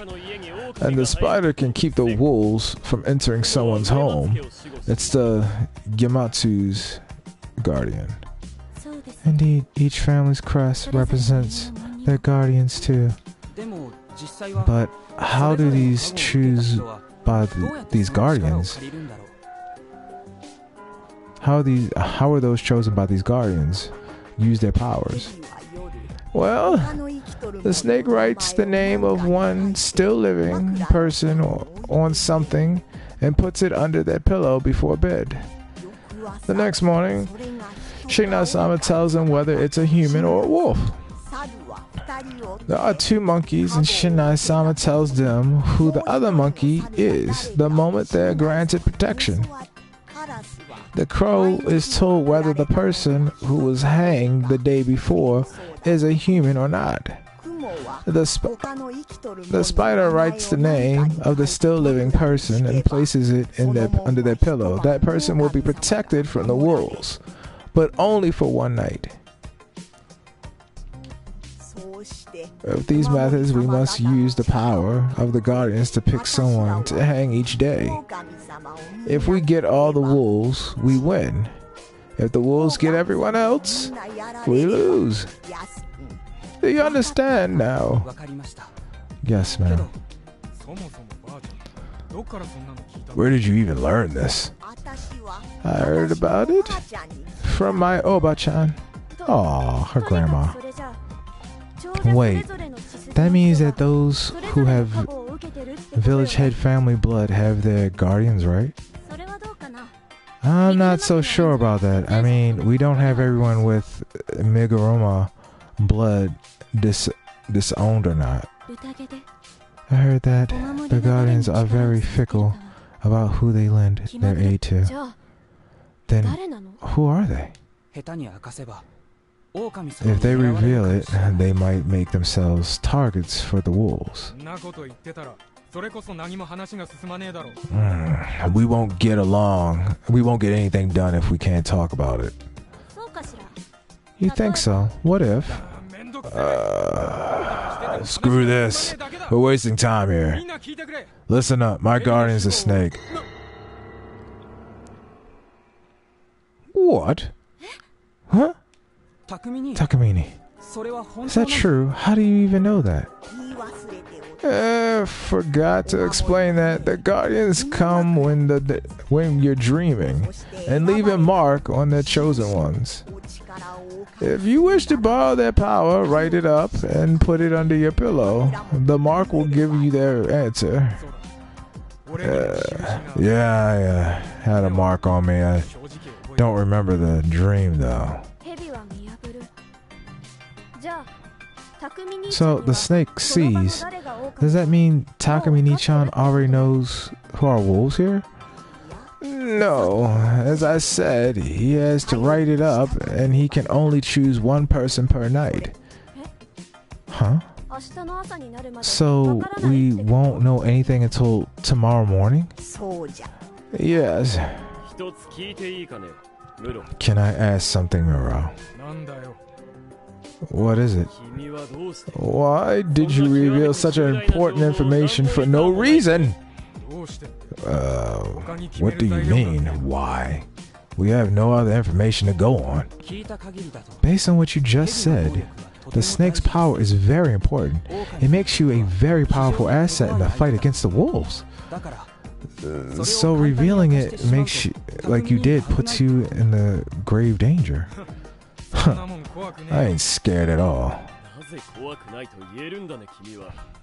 Oh, how can you say that? Did you see those monsters? Did you what those monsters did to those people? Oh, so you believe in monsters? It was a figure of speech. Anyway, this turn of events has cost us a valuable weapon. Don't just decide that. You don't know shit. Yes, I do. Listen to me, everyone. Everything you say here is free information for the wolves. We should talk things out without unplaying our hands, yeah? That's true. And it gave me an idea. I'm the one speaking now. Be quiet, you fool, Yosa. Oh, sorry, my bad. To make the best use of Takumi's reveal, the spider would protect him. The spider among us, without revealing his or her identity, should write his name down, I suppose, and protect him. That would keep him safe. What do you think? Sounds good to me. Yasu, old man. You'll be safe today. I asked the snake to tell you about someone. Whatever he finds out will definitely be correct, right? Right. Takumi-chan, can you promise you won't lie no matter who you investigate and what result you get? Of course. Of course I won't. Isn't that good enough for today? I don't think we can hang anyone without any kind of proof. You sure that's okay? Why wouldn't it be? Just sitting around waiting doesn't suit me, okay? I know that... Oh, by the way, I think Takumi should tell us who he'll investigate. Why? So if you investigate someone and don't like the result, you can't lie that you actually investigated someone else. What the? I wouldn't lie. Well, that's reasonable. I'd say it's necessary for Moro, considering how sympathetic he is to Yatsamizu's inhabitants. He's not that special in that regard. Everyone wants to protect their own, but the situation doesn't allow that. There's another positive to that. We can all discuss to decide who we should investigate first, right? True. I'd like to talk about that too. Who do you think I should go for in Yasanga? I'm not too sure, but I think we should start with the one who's most likely to be unjustly chosen to be hanged. Oh, that would be me, honestly. I feel as though I can't even speak if I'm not confirmed to be human. You're speaking quite a lot, if you ask me. Then I'll investigate Kyo. Is that okay? Fine by me. You're not hanging around today. Hanging anyone today. That's really... Is that really fine? Yeah. It's gonna be fine. That's it for today. I was woken up by several voices. He's actually sleeping. Was anyways. We're done for today. Sorry for the wait. Good to hear. Yeah, ow. Unfortunately, waking up proved that this whole mess wasn't just a nightmare. So is the feast some sort of ritual, the kind that you do ward off evil or whatever? No, it's more a gathering. I see. So you try to find the culprit. Haruki-san, you don't beat around the bush, do you? Yeah, I realize I'm a real victim here, so I need information. It's a tall order to stay alive without it. Say, Takamine-chan, can I tell him about this? Yeah, better you than me. I gotta go clean up and stuff. Takumi-san walked away. Clean up the bodies, I assume. Yeah, Teiba probably won't let us off until we've sent the Yamabito to Saranga. Oh, they put it in a river? Oh, they put the bodies in a river, right? That's a river today. You're supposed to preserve the scene of the crime, right? This is doing the exact opposite. Then again, it didn't seem like anyone expected the cops to show up in the first place. Well, here's my first question then. This bitch always trying to take me somewhere private. This is. Jimmy took me to a place where I met Rikaku, Yumitsu, and Miko. This was a grass field with stones littered all over. It bordered Saranga. You could say that this is the heart of our religion, the graveyard of the hanging pine. Now that's a hell of a name. This place was filled with dense mist, but it was probably thinner than that in the rest of the settlement. The sunlight seemed brighter here. I could see a bit further. The hanging pine had to be the old-looking tree at the edge. Is this really a graveyard? Yes, I don't know about the ones in the actual settlement, but the stones are graves. Remember how you tripped on one pretty bad move, huh? But I apologize. Huh? Seriously? You should have told me sooner, Yutsumitsu. Ancestors, I'm so sorry. Ah, sorry, I thought that'd scare you. I know you didn't really have a choice, but I brought you to a half-ruined village with monsters in it. You believe in monsters. I asked, ignoring what I had seen for myself. Yeah, I did. Jimmy's voice resounded through the impossibly thick, cloudy air. I don't think you were here. I didn't think you were the type. And you're the type who's weirded out by that? I wouldn't go that far. Bullshit. I can see it all over your face. Was it that obvious? It wasn't like I found it disgusting or anything. I just don't think I could get along with people who believe in stuff like that despite a lack of actual proof. That was probably how it was. Can I have a reason? What? I don't have one. I'm not sure I believe that. Well, if I do, it's because I've seen God. That was, See? You're weirded out. Tell me more. Wow. Not bailing out after all. For now, let's just focus on the immediate issue. She was hiding something. It was either that hard to explain or a lot more important than she was acting. About this feast thing. Alright then. Shimmy's explanation. Yay! Yay! I've been waiting for this. A graveyard probably wasn't the place to joke around like this, but at least you could see past your nose, and it didn't seem like we had to worry about anyone eavesdropping.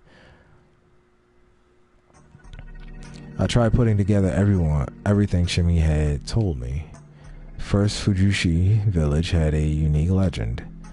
Might have been similar ones, however, outside, but I just treated as Fujishi exclusive for the time being. The people here worshipped a god called Great Lord Shinai, the avatar of Shinai, or just Shinai-san. Also, the mountain of the village was called Mount Shinai, meaning this region defied a mountain. Huh. Anyway, sometime in the past, not known when, Shinai had helped the people living by 5 beasts called guardians. However, just like nature could be really harsh, he had a scary side too, and if you didn't follow his laws of the mountain, he'd curse you without mercy. The Okami-sama was the ultimate form of his cruelty. Though the Okami-sama watched over the hunt, the Okami-sama also oppressed, tortured, and punished humans. The other guardians were largely benevolent ones. The snake predicted the weather and the harvest. Oh yeah, that keeps working in the fields. The snake predicted the harvest and yields, bolstering the humans' prosperity. The monkeys defied the wolves, secretly teaching the people of fire along with other important bits of knowledge. Okay, so that would be the old lady and the old man, right? The crow pecked at and ate up flesh of the Yamabito.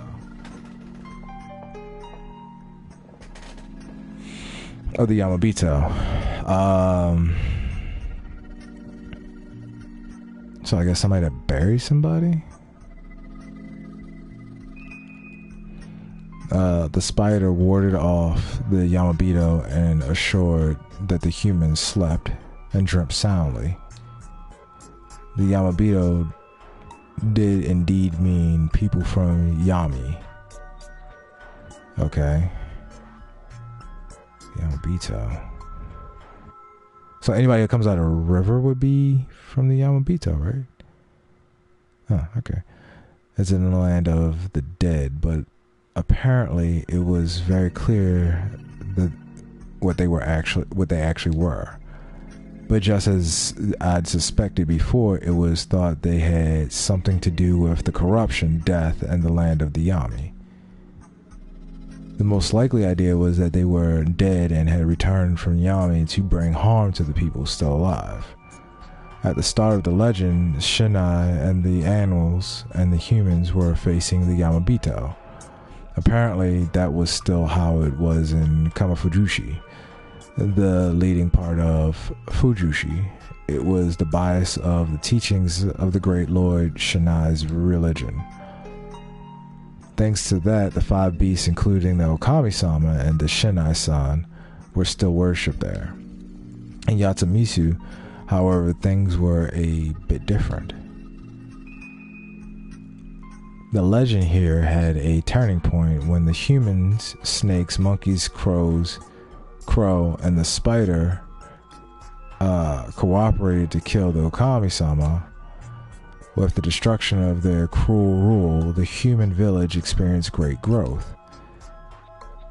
That had been when the 4 head families, who were said to have blood of the 4 guardians in their veins, were formed. The snake was Magarama, the monkey were Higachi, the crow was Nasato, the spider was Utsumitsu. However, it didn't end there. The Okami-sama joined the Yamabito side, and became a sinister creature and wanted to bring harm to humans. How do they know that's not a lie? How do they know that the Yamabito aren't guardians who come from the spiritual land to help them. So they've been killing all these people that could help them. Probably, most likely.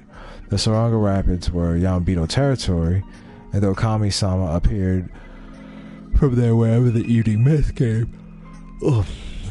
The Okami-sama would then kill an inhabitant, take on their form and act like them.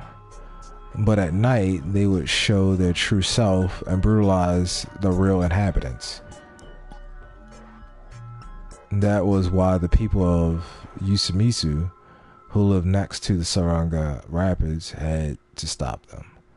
From that, great Lord Shinai created an event called the Feast of Yami Purge. Despite the name, it was no banquet, but a ritual to kill the wolf. In the feast, the villagers were allowed to kill one person a day. You had to basically kill your own people. Something was taboo for ages, but it was permitted here in order to rid the group of the wolf. Some humans were also given the power of the guardians, snake, monkey, crow, and spider. It was like a banquet of betrayal. They all drank some sake, chose someone to kill. That's more or less explains everything. I see. There was a lot to unpack, but I got the gist of it. Basically, the humans betrayed the Okami-sama, one of their guardian divinities, and were still paying the price.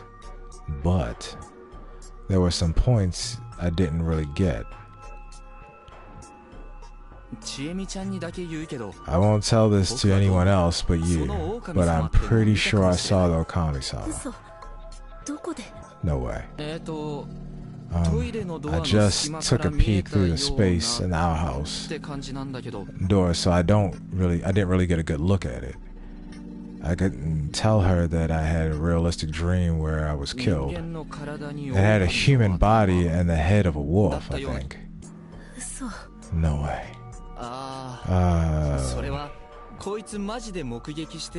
Can I take that as a seriously saw it?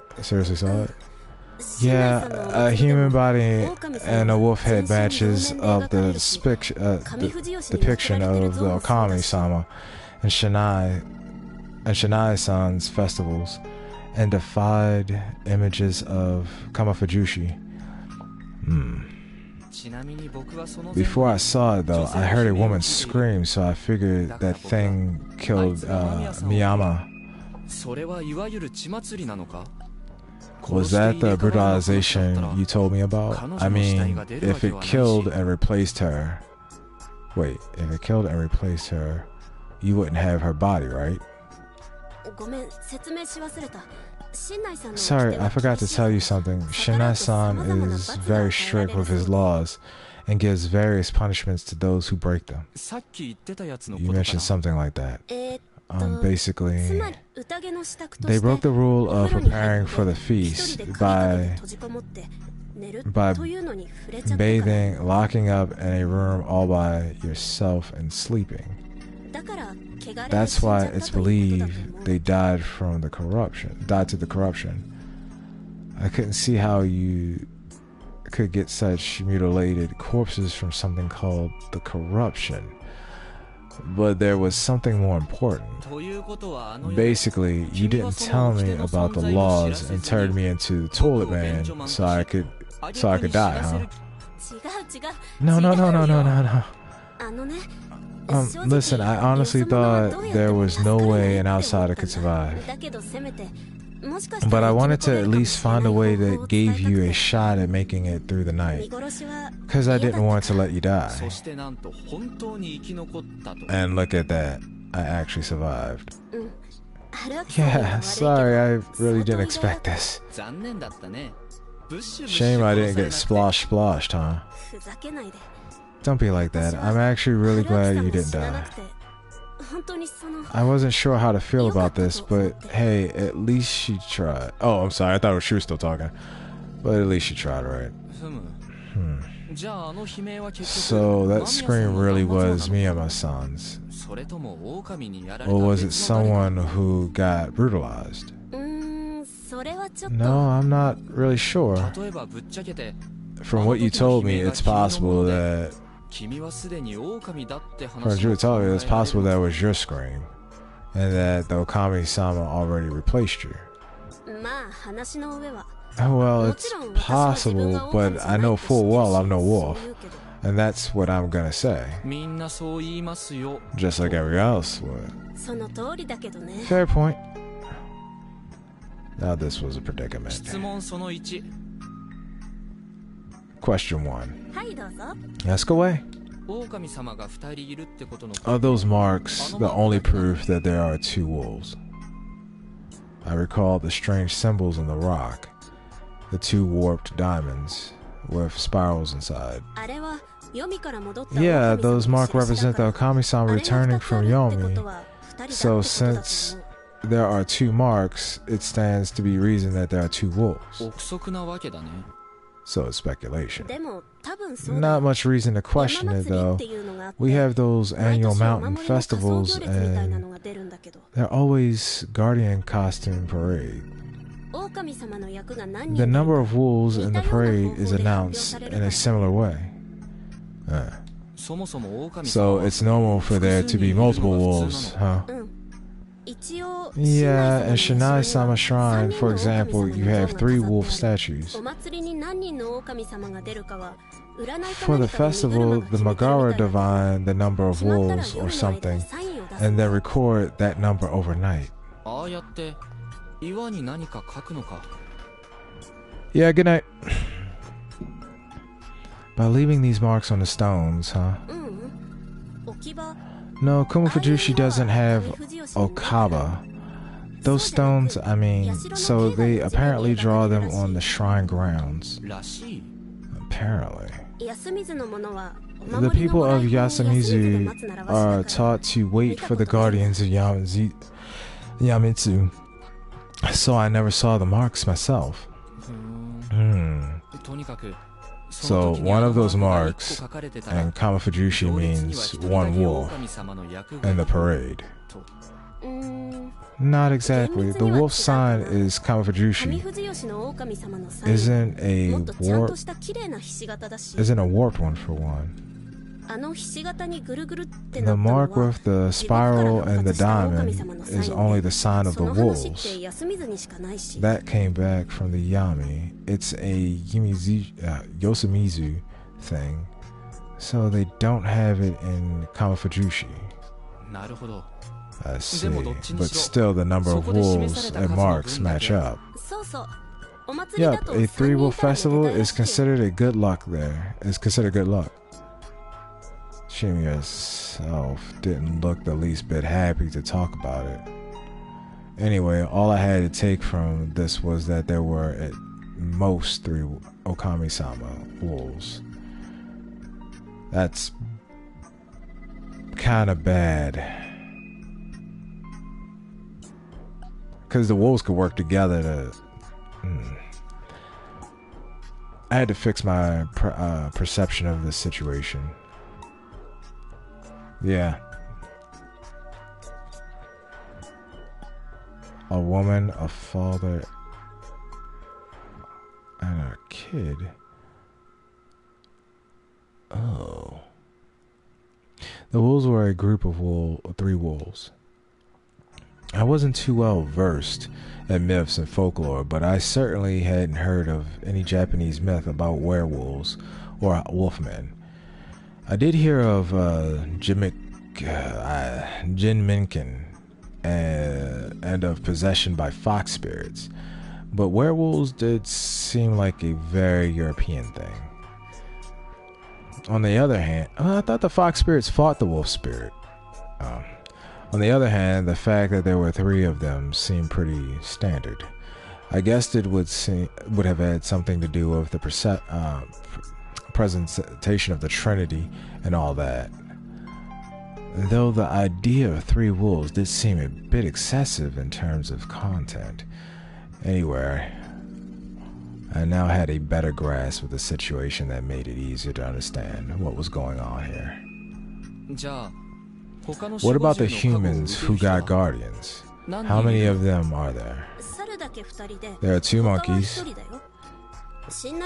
and 1 of the rest. Let's see, so there are 5 guardians, 2 wolves, and the rest are humans. It's pretty bad there are 2 wolves, because that makes them strong. That's one reason, but you can only kill 1 per day, right? If there are multiple, getting them all will take more time. Oh yeah, I just realized the crow would be kind of pointless if there was only 1 wolf. The crow's ability lets them tell whether the corpse is a wolf or a human, right? That means that a wolf doesn't transform back into a wolf even when it dies. The corpse stays human. That makes the crow's power useful. You wouldn't be able to tell if a wolf was dead otherwise. Yeah, that's true, but what does that have to do with the number of wolves? Imagine if there was only one wolf. They kill him. What happens next? I got nothing. Exactly. That, nothing. Or rather, the wolves won't kill any more people. Game over. Humans win. Oh, I see. So if there's only one wolf, you could tell it was dead because the killings would stop. And the crow would be pointless. Exactly. Wow, you're sharp. Well, it's not like this information is very useful. I'm still impressed by how you keep cool in this mess. You're not just some student, are you? What else could I be? A detective. I like that. I'm a famous detective who came to solve a difficult case in the countryside, Sishi Yokomizu world. And you normally investigate affairs and debts. Wow, that got real quick. That got real quick. Anyway, I got more questions. How many people can the wolf kill per day? It'd suck if everyone got killed overnight. That won't happen, remember, the snake. They need to ask the mountain who's what. Sure, and the spider would be pretty useless if they just protected one human while everyone else, including them, died. This is also why I wonder if Mamiya and Hasasho got brutalized. Killing even 2 people would make it pretty bad, but if it was just 1 per day, or... Well, that raises another question. Why do these supernatural monsters even need to follow the rules like that? Is that weird? Of course it is. Imagine if there were 3. If there were 3, 1 corpse would barely serve as a snack. I don't think you're attacking people because they're hungry. No. So they're just out for revenge. Well, not really sure, but it doesn't seem like they're doing this because they want to. I feel they have their own laws they have to obey. That was what bothered me, that's what bothered me so much. The force of the Yomi Purge had rules, and breaking them would mean being taken by the corruption. Some sort of supernatural punishment from Shinai-san. If this was really just divine retribution, surely he would want the Yamabitu done away with immediately. However, instead, the humans retained the aid of their guardians, and only 1 kill was permitted each day. Even the wolves couldn't break that rule. Were the laws of the mountain equally binding to both man and the wolf? In Christian theology, Both humans and Satan were God's creations, equal before him and all acting based on their master plan. Was the god of the mountain similarly inclined? A legend of slain wolves and their revenge. Was it really that simple, or was there something else going on here? It was quite scary, and I wanted to know all about it. I guess we should at least ask the elders how many people the wolves kill. Sure. But is someone really gonna die again tonight? We already got 2 casualties, and for all we know, those the wolves replace might be dead too. They killed 2 people and somebody else is dead, but they take that place. That makes sense. Hold on. They're cleaning up the bodies. We gotta check them properly to see if there aren't more than 2 bodies. Kanzo-jiken checked it first this morning. There were only 2 people. 2 people were for bones and guts. Oh, really? Does he have experience doing that kind of thing? He's a hunter, so he's used to butchering animals. Well, that made sense. That reminds me, this is probably the most important thing. Why aren't you trying to run away and call the police? I want a straight answer to this, honestly. I can't think of a better way to move in this situation. I was aware that people were superstitious, but those superstitions were getting people killed. So why was not a single person objecting? We can't escape this place. Can I ask why? It's complicated, but we all know it's true. There is no way to escape. There's no way to escape this place. This mess is completely impassable. And I'm not going to waste time on something I know that can't be done. Have you seen it yourself, or are you just trusting what someone else said? Sorry, I can't really explain how, but I just know. Once the feast begins, no one can leave Yasumisu. So it wasn't logic, but blind conviction.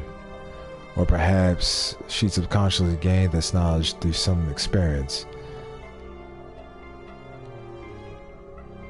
Yeah, as if. So you have no proof, but still believe you can't escape. Yep, everyone else would probably say the same. Realize that your blind faith is something that's total bullshit. Well, higher than 0. But if I said that I, as someone overlooked by the god of the mountain, would try to leave anyway. I'd do everything I could to stop you, even if the others allow it. It's because they don't care if you die. That was pretty scary. So you're worried about me. So you're saying there's a chance. More than anyone else here. Thanks, I can just feel the love. Love? She was going all red on me now. This seems to be taking it pretty far for an act. No, I just have a conscience. Oh. The others here don't then. Well, you should know that they're way colder to outsiders than they appear. I'm kind of an outsider myself, so I can relate to your situation. You go on road trips with someone just based on that, huh? Hey, that might have been our final farewell in this life, so I wanted to make it nice. You only agreed because you felt sorry for me? Don't think you can get out of your promise so that easily. Wow. How do I respond to that? Oh, but wait, your bike's broken. If it's for a date, I'll take out a loan for a new one. Shit. A date? I guess it is, but wait, you'll take out a loan while you're still in school? Besides, don't promise like that you end with someone dying. Oh, death flags everywhere. Let's worry about that. Let's worry about it after we survive. Shit. First she's shit. First she was all over me, and now she's playing hard to get. In normal circumstances, that could be kind of fun, but right now, she was the only one I could rely on. The emotional support would have been nice, though. Back to the whole police thing. Really? You can't expect much from them here. Because of the supernatural? Well, that's one reason, but we also have just one officer in Kumafuji. And Kumafuji wants nothing to do with what happens in the Yasamizu. You know, I've been thinking. Spot on. I didn't even say anything yet. Yep, Yasamizu is basically the local settlement for those who were ostracized. Maybe they're putting you in this game. You ever think of that? She really did guess what I was gonna say. In ancient times, villages often punished criminals and the like by ostracizing them. And they were ignored and excluded from all social welfare aid. Basically, people were excluded from the larger group and treated coldly. It was one step away from banishment. It wasn't just emotional torment either. Back in those days, not getting the help of other people was a matter of life and death, making this quite a harsh punishment. Did you all do something? Most of us did nothing. The Nakashima and Yamawaki and the Moro families have been here for generations. Can you keep a secret? Sure. Kaori Oribe-san was originally an outsider who married into the Higachi family, but her husband messed up somewhere down the line and died. I hear she was forced to move here with Yuzu, who was still very little. Well, that wasn't a pleasant story. I had heard ostracism still survived even to this day and age, but some rural groups would brazenly cut off your gas or water pipes, water supplies if you didn't fit in. And then again, neighbors in cities had their own communication problems. Basically, humans really hadn't changed much over the years.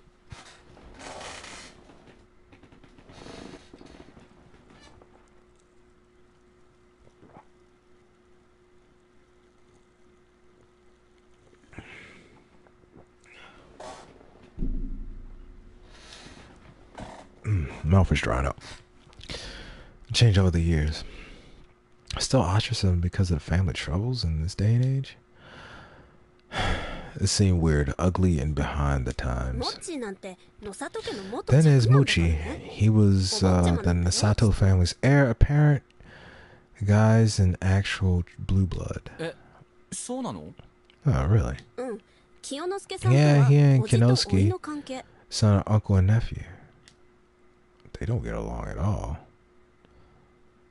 They were nothing alike. Mochi's a bit weird, though, so he was put up for adoption and sent to Yasamizu. Oh yeah, Kinosuke, she had something like that. Sheesh, what century did they think it was? What about you? I did an oopsie. Did you used to be a bit wild? You don't like that? Nope, I'm actually into that. Wow, you really go all in, don't you? Yeah, give me that ass. with her pulling hits and pulling hit and runs, I really had no choice. Anyway, this place was basically abandoned. We couldn't expect any outside help, and everyone here believed that they couldn't escape this place due to supernatural reasons. What were my options here?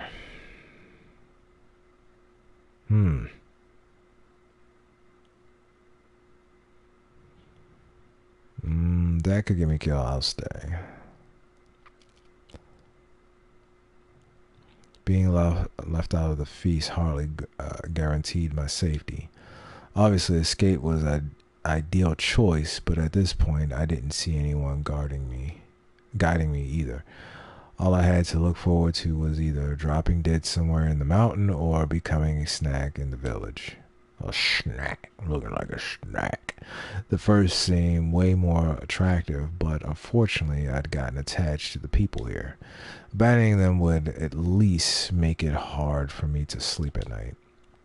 That's why running away wasn't an option for me.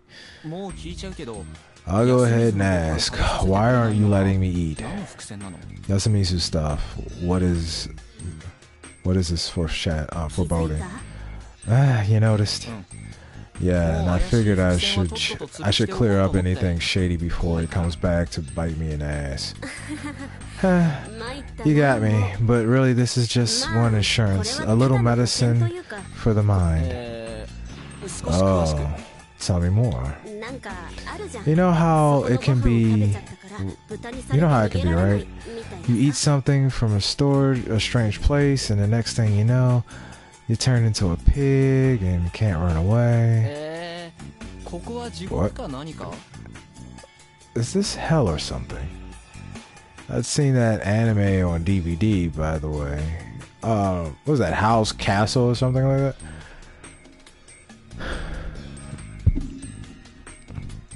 Which way to the bathhouse?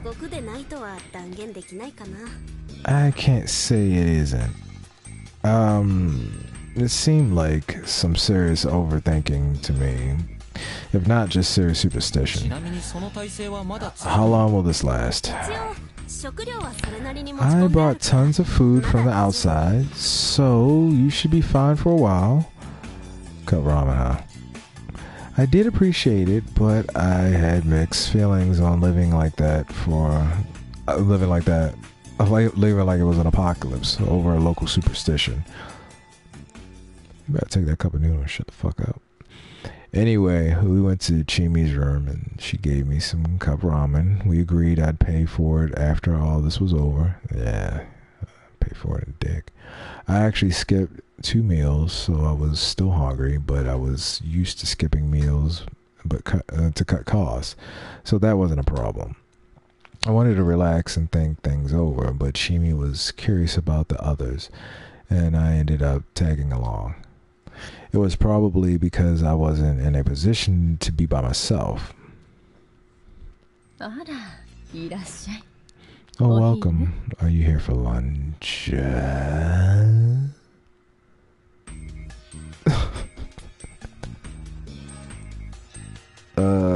Where you at?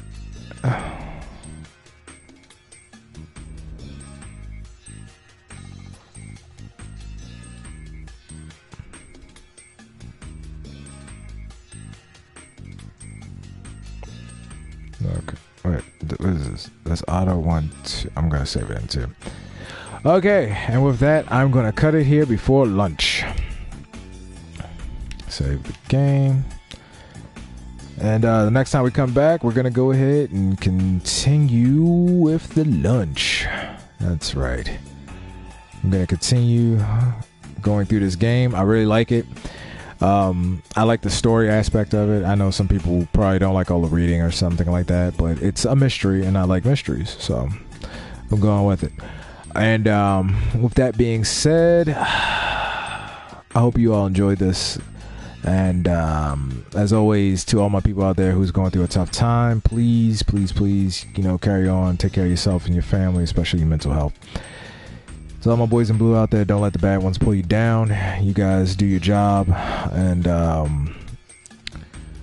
keep going. Don't let all these fools out here pull you down. Don't make them resort to being less than what you are. To all my veterans out there, you guys are heroes, and sometimes all that weight and pressure on you comes back to bite you, and sometimes we weigh ourselves down, and it gets a little hard, and we don't know how to handle it, and we get caught up in our own thoughts.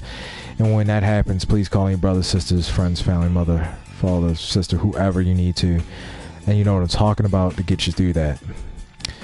And as always, without further ado, good night, good luck, God bless, and remember to always stay legendary.